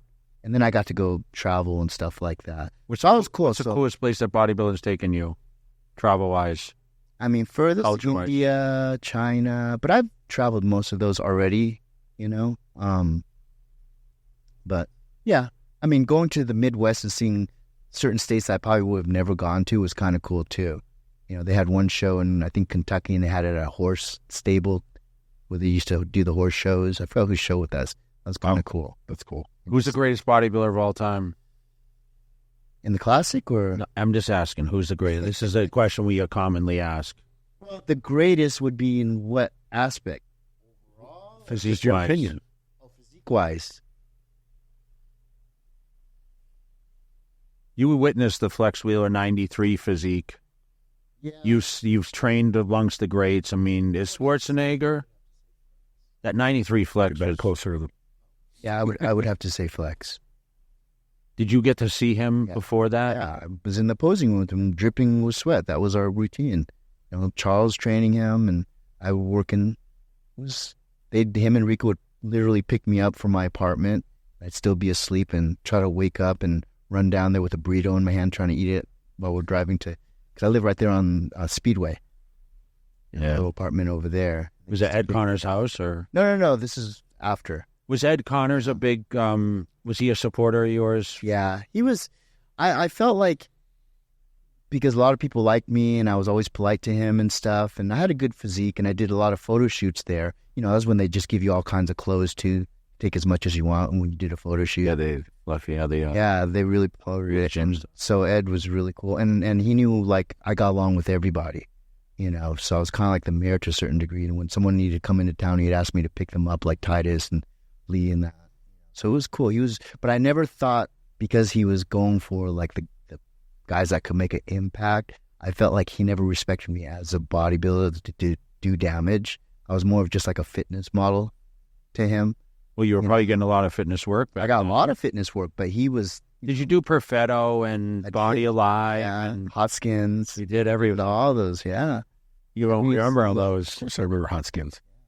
So Atomic's body. They had every single remember Kookaroo Chicken on Main? Kookaroo Chicken. Did you ever eat Kookaroo Chicken? All the time. I was looking for. Did you ever go there? Oh, it was amazing. Because the firehouse just was.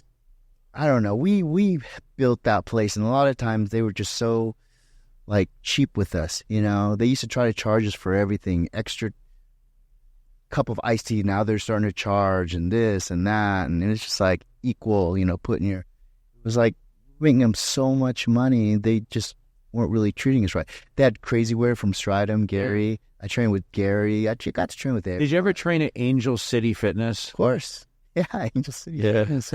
Yeah. I trained everywhere. There was not a gym that was decent, out there. God, what other gyms? There was a lot. Yeah. The Fountain Valley Powerhouse. Yeah. World Gym. Yeah. The World Gym when they opened the World. The Powerhouse. Yeah. I did a lot of store. I used to do a lot of video shoots with at the World's Gym right there on the corner for Luzwick. So did you the original one, not the one that they moved to down by Lake? Sizzlers? Yeah. Yeah. No, the original one. With the low ceiling. Yeah. Well, Milos Gym. What Coliseum? Coliseum, yeah. I used to go there. I went there. He would always call me and ask if he was going to have a seminar, if I could just show up, and be there. So I always went. I didn't go there to really train or anything, just to kind of support him. So I have a good history with Milos, too. We kind of had girlfriends at the time that were really good friends. So I see him training at Torture much? Not as much, no. I see him equal between Dragons and Torture. So you helped Precor make the ab piece, correct? No, that's my patent. That's what I thought. Yeah. You know that? It's like you put your foot on a, how would you say this? It's like on a hinge. Yeah, it's a... an ab. I do it every day at Kilo crunch, Club. Vertical crunch. I named it V-crunch.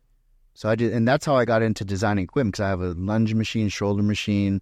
Like what this guy's doing here at Torture, that's what I kind of always wanted. Did you like the equipment at Torture? I do. I really like it. He claims it's some of the best stuff out there for... Just the more advanced you are, the more you appreciate just the little nuances of. For me, it's my shoulder.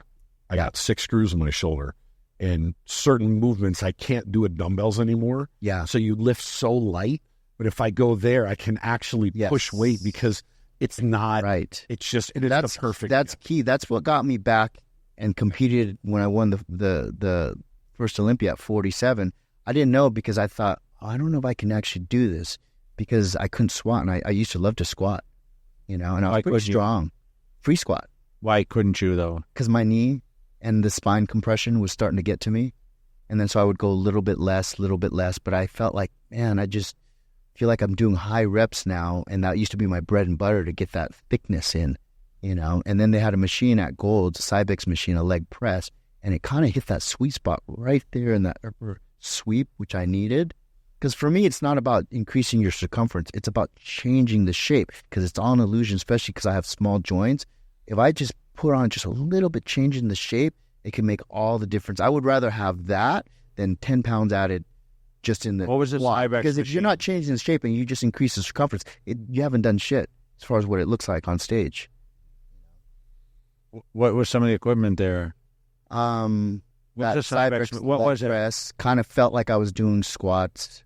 Just the way... It was on a hinge. Yeah. I know which one it Yeah. is. They have it at LVC. And I didn't like it before. It's weird, but I think because I didn't feel the pain in my knee or the compression in my back, I was able to go heavier and heavier and heavier. They have a press machine there. You know, the ones where you kind of sit at an angle. Right. You hold it. That's it. It doesn't hurt my knees at That's it. That's the one. Yes. Yeah. At Torture. When I got on that and I was able to really stack it and felt great and was sore in that spot, I'm like, I'm back in. Man. Milos and I did it the one Yeah. time. He had 5 plates on there. He sat. Laugh, but people talk about that hack squat in the front room at Gold's, like that flex one. That, oh my gosh, that's the best hack squat. I remember that. If I got on that thing now, I'm sure my knees would be destroyed. Yeah, I was only using that one to reverse. Yes, reverse. Yeah. But people love that one Yeah. for, it's great hack squat. Like, I don't think about doing hack squats now. I'll be honest with you. I never really was a big hack squatter. I felt too much in the front of my knees, and I didn't want that shape there. I wanted it more here. So I couldn't put enough size there to make a difference in my legs. If anything, it would hurt it because I wanted that taper. So it was all about sculpting even my lower lat. I had to be a certain sweet spot, or else I didn't want it, because it was all about the balance. If you get a certain area that's not going to affect the overall flow, it'll actually expose other things that aren't really up to par. But if you don't have anything that is so off or even overpowering, you're just play it safe. That's why, luckily, genetically, I can kind of target and I respond very evenly. So in photo shoots, if I was down 10 pounds, people couldn't tell in a photo. If I was up 20 pounds, people couldn't tell because I would either shrink evenly or grow evenly, which really helped as far as illusion wise. And it would just be like, oh, we need you to do a photo shoot in 3 days. And I was like, ooh, I'm a little bit down in size right now. And I'd say, well, what girl are you using? So they'd have to use a smaller girl so I wouldn't look as small. I'm sure, though, Danny, that a lot of bodybuilders just train with no methodical thought process of triggering and shaping. I didn't train my quads for 3 years early. You know, when I came on the scene and you met me, I hadn't trained my legs that hard because they were so crazy that I couldn't get my upper body to stay up. My arms weren't in balance. Right. So that's what I try to preach to today's younger generation that's coming up. Roden had that problem too. That want to compete. I say, guys, it's not about the biggest guy. It's about creating that balance and working with your body because we are all going to have weak body parts. Right. Everyone has a weakness. That's why it takes so long because your body parts don't grow at the same speed. So if you keep trying to just get jacked, you got to give it the Tom Platz effect. Yeah, exactly. And I felt that was what was happening with the Classic for a while. Those sweeps were getting just ridiculous. You know, the sweeps were getting big and the backs weren't getting as developed. But the silhouette and the smaller waist, you look after like Chris won and everyone after that, it was the sweeps, but the back wasn't even developed. And when Rion started lowering in place, it was because the sweep trend was really sweeping. His sweeps aren't as pronounced, but his back always blew them away. But they've already seen his back, and a lot of these guys' backs don't even come close to Brion's, but it was their sweeps that was making him. They even had comments, is Brion getting older because your legs start going when you get older? Well, no, it's because these other freaks, their sweeps were just getting like, it wasn't classic anymore. You look at Frank Zane and some of these guys, their sweeps didn't get that crazy, dude. If anything, it was could have been a little bit more. It was a little bit more moderate, you know, like Frank Zane. Or even Arnold. Arnold. They all stood with a kind of twist a little bit. To them. Yes. It was more like the mid-'80s that they started getting a little bit more of that sweep. But if you're talking about we're talking about bodybuilding, but if you're talking about classic, that sweep should be kind of counted down. Yeah. You know? I think you can get away with a better back and less sweep and you'd look way more classic. So that's where C-Bum stepped up that back. I knew like he could just leave his legs alone and that back, and then he's no one's trains really hard though. I mean, he trains crazy. He's pretty strong. High plates. Trains heavy. Trains just like any open guy. Right. Well, because that's what he needs to keep his size because he's a tall guy. He's a big guy. I mean, his weight came from open too. Yeah. Yeah. He turned pro as a normal regular body. That they were giving him a lot more weight. He can weigh like 240 now, I think, at his height. Yeah, 240, 245. That's like what Arnold was, right? Same height. So it's like, oh, where's his weight cap for classic? Because, my height, my cap was like 180. It's moved up though since you. Little bit, yeah. Correct. Little bit. You're still down, right? Same height. I think so. I think he gets a little more weight than I do. He gets a little bit more, and that's the thing is they shouldn't. If you're a quarter of an inch or whatever, that's how much weight gain or less that you should. Not a whole freaking jump. That's what didn't make any sense. I'm like, how does that make any sense? Because you barely were like a quarter of an inch. Now you're having to cut this much more weight. It should be a quarter of whatever that difference is to the next weight. That should be the difference. That makes more sense. Then guys aren't trying to kill themselves because I was there trying to cut weight last minute with, I remember Regan we were both like running around that one Olympia spitting and everything. Saw him in the bathroom. What year was that? 18th. Yeah, it was 18th. Yeah. He was 242 the night before, and he got all the way down. He had to come down to 225 or so, 222, I think. Yeah. And he was hoping he'd be like, they said if I was a millimeter more, I'd get 227. It's like he can't. And you know what? And I missed the press conference, and I didn't know Jim got mad. And when I said, Jim, I was like, I still needed like a half a pound. And I didn't know how much time I had. He's like, Danny, you should have just came to the press conference and, you know, worry about it afterwards, because that was what he was concerned about. And I was like, well, I didn't know, you know. I should have went to that press conference because my name was there. It was empty. Yeah. It doesn't look good. Yeah. Then it addresses, oh, you didn't make the weight. And then Regan should, but I didn't know that if you didn't make weight, didn't mean you couldn't compete. You just couldn't place. So like if Regan would have went in and said, fuck it, and just put his weight on and went in there, he could have got on stage. That's what Jim told me, you know? It would have looked ridiculous. Because I knew not making the weight of that half a pound and spending 3 hours and missing the press conference, that already fucked up my protocol anyways. Someone had said this to me the other day. They're like, you know, Regan needs to go back to Classic. And I'm like, oh my God. He's going to be about 270 on stage. He's so ridiculous. How do you propose him get down to 220 something? I have a picture of me and him standing next to each other in the Classic. And now he's, you know, he's over 300 pounds. And, you know, he's just going to train this next 6 months and do a show next. We kind of talked the other night. He has his eye on a show, but just got to keep putting weight on. Yeah, that was interesting. I just did a seminar with Breon and Dennis Wolf at the last Fitness Expo. And talking to him, I didn't know a lot of stuff about him too much, you know, because I didn't really know Dennis that well. Yeah. But I've been talking a lot more, especially at that expo. And he was talking about his story and stuff like that. He's a nice guy, yeah. Yeah. I think he's in Russia right now, actually, and he's Russia or something. Oh, sorry, quick. appearance schedule. But he kind of gave me a little hope because I went and watched the Arnold. I forgot what company I went with to the Arnold and watched it that year. I think it was 2014. Was it 14? Dude, he won. Yes. And I was sitting close up to Schwarzenegger, and I saw Arnold just so happy that he won. It was almost like his child just won. German. Right, right. But I saw right up front, I saw Dennis. I'm like, that's bodybuilding again. Like a big guy winning and balanced, and you know. You know what I remember from that? Dennis getting excited because Arnold spoke German to him on stage. You know, because you know you just assume he he started talking. He's like, he was all like excited. See, that was more classic to me, even though he was a bigger guy than someone like Kai was. Kai's He's tall and got the beautiful, the lines, just the fullness and everything, the density. But his torso is a little short. Yeah. It just, and legs are kind of long. Yeah. So for me, it's all about the flow, you know? And Dennis being a big guy, I don't care if you're a big guy or a smaller guy, it's that flow. You can make everything balanced. If your waist's a little thicker, then you got to just make everything match that. You know, like Jay was able to match it with the size and just the fucking density and thickness, but it still flowed. When you hit that shot like that, it was like, and then you put your hands like that, you weren't even looking at your waist. It was just that sheer width and thickness, you know? So that's impressive. It's like when you can just look at it and just pick apart, you know, like Derek.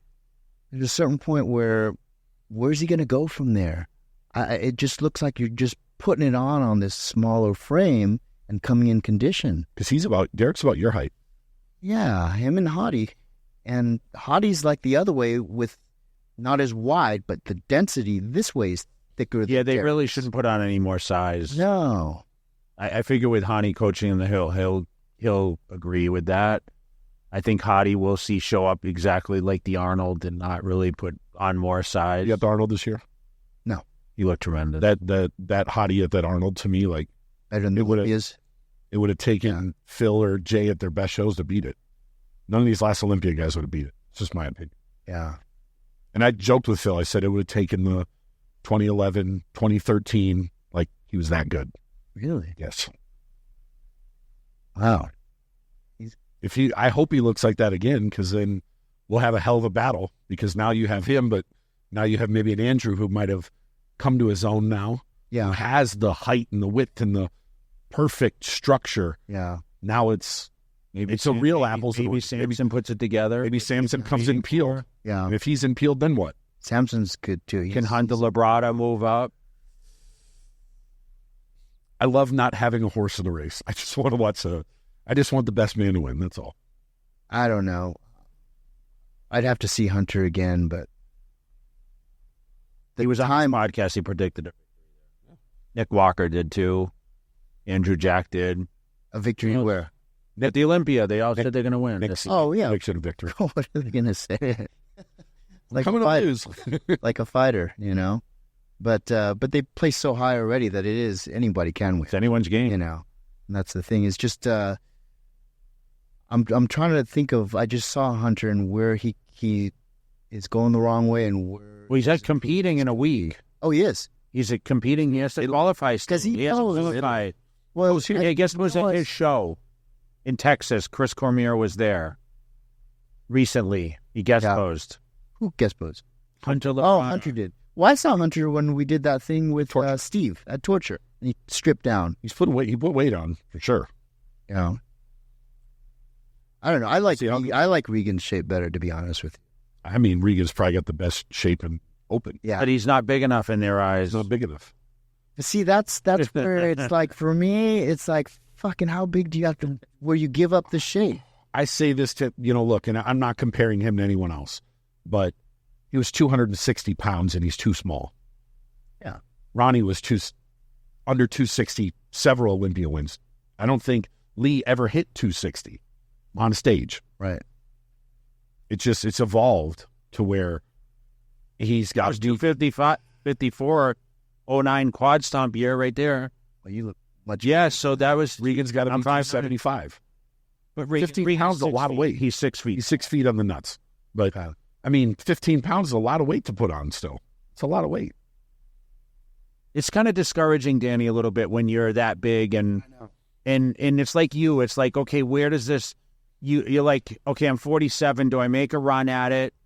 Do I get, and you're like reevaluating. You just won the Mr. Olympia, and you already have Sean Ray bearer of great news, right? Telling you that you're not going to win it again. Out of all people, right? We love Sean. He came on this podcast too, but he tells you, hey, this is it for you, and like you're like, man, I worked my whole life for this. That's why I said bodybuilding is giving you a crazy life. Oh, for sure. Because a lot of the relationships, connections, and where does it go from here? You said you're not officially retired, but like it's hard for you, I'm sure, to sit back. It's hard for me to sit back and say, hey, there's a future for a lot of these guys because, like, Regan, you're right. Everyone sits on this podcast and says, I love Regan's shape. I love Regan's shape. And it's like, here we are. He's not going to do as well because he's not big enough. Because that's the feedback he gets. And you're not big enough. That's disappointing to me. And if I were advising him, the kid's 30, he's having a child in September. In 3 weeks, yeah. I'm just like, dude, you've built a great career. Like, ride off into the sunset. That's how. Because think about it, he's going to have to get up to 315, 320. Because he's not fat. He's over 300 pounds now, and he's lean. Like, how much bigger can? Well, okay. This is always my motto has always been, I never chased the trend. Yeah. And it came back around to me. So who knows what the sport, he's only 30. I would say something. He's a content creator too. He's a social media guru. But doesn't mean you have to pack on all this size. Just slowly, just keep. That's how I feel. But you're not competing, but you're not retired. That's how I always look. But he's kind of getting the shit end of the stick, dude, because people are like, where is he competing? One thing that he's done that no one else has done there, he's put on 5 pounds per year. Good. Slowly. But they keep going, you're not big enough, you're not big enough. And we're going to write you off. And he just keeps slowly. And it's getting to that point now where it's like, okay, he's getting there, but he's still got to be a little bigger. So if he does it the same way, take another 2 years, which I wouldn't care if I was him. He's be 31, 32. I told him, you retired kind of early, huh? I retired at 40, but remember, I was running at 26 for the first time. Yeah, you started. So I did at 23.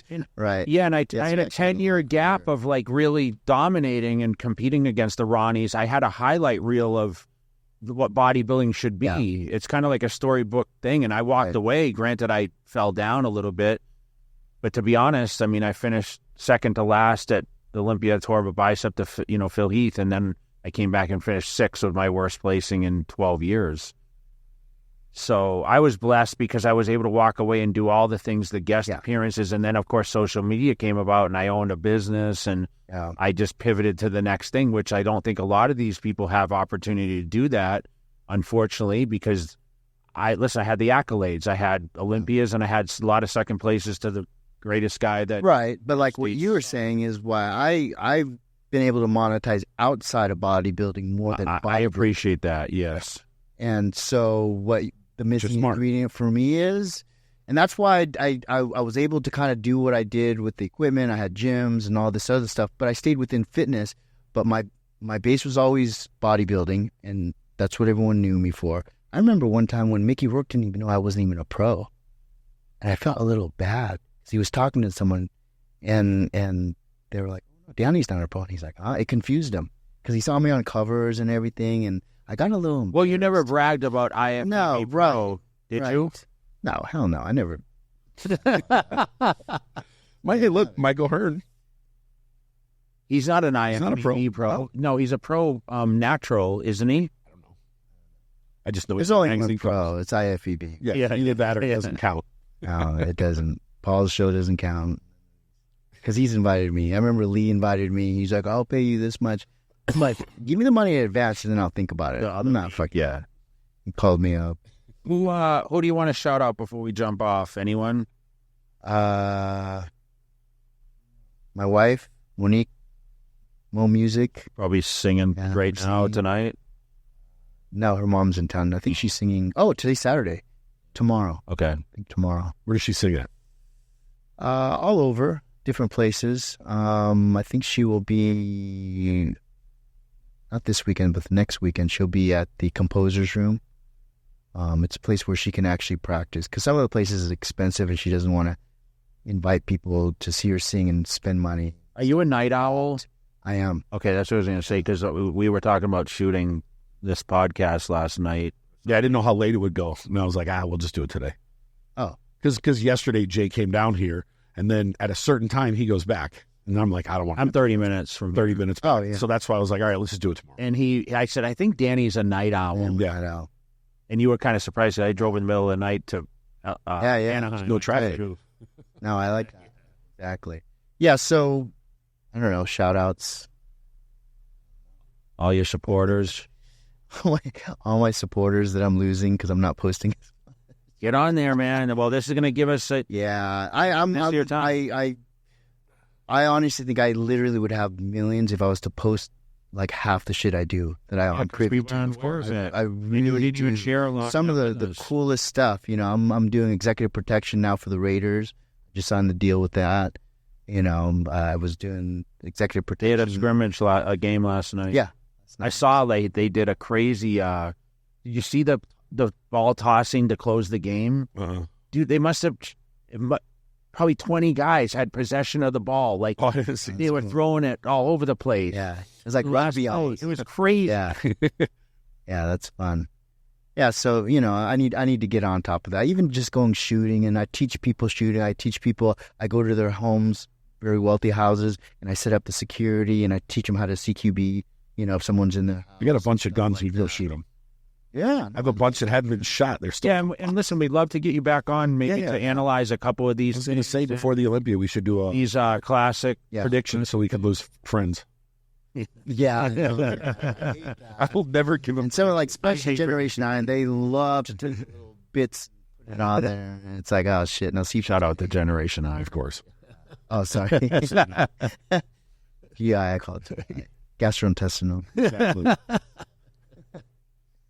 Well, we appreciate you coming on, man, and I'm sure you're going to hit the gym again today, third time. Yeah, 3 times. They do fun. You're always looking good, man, and we appreciate you. And like you said, you leave a mark in history as the first ever classic, man, and we appreciate that. Wow. And we'll have you back on again. Oh, thanks. And we're out. See you later.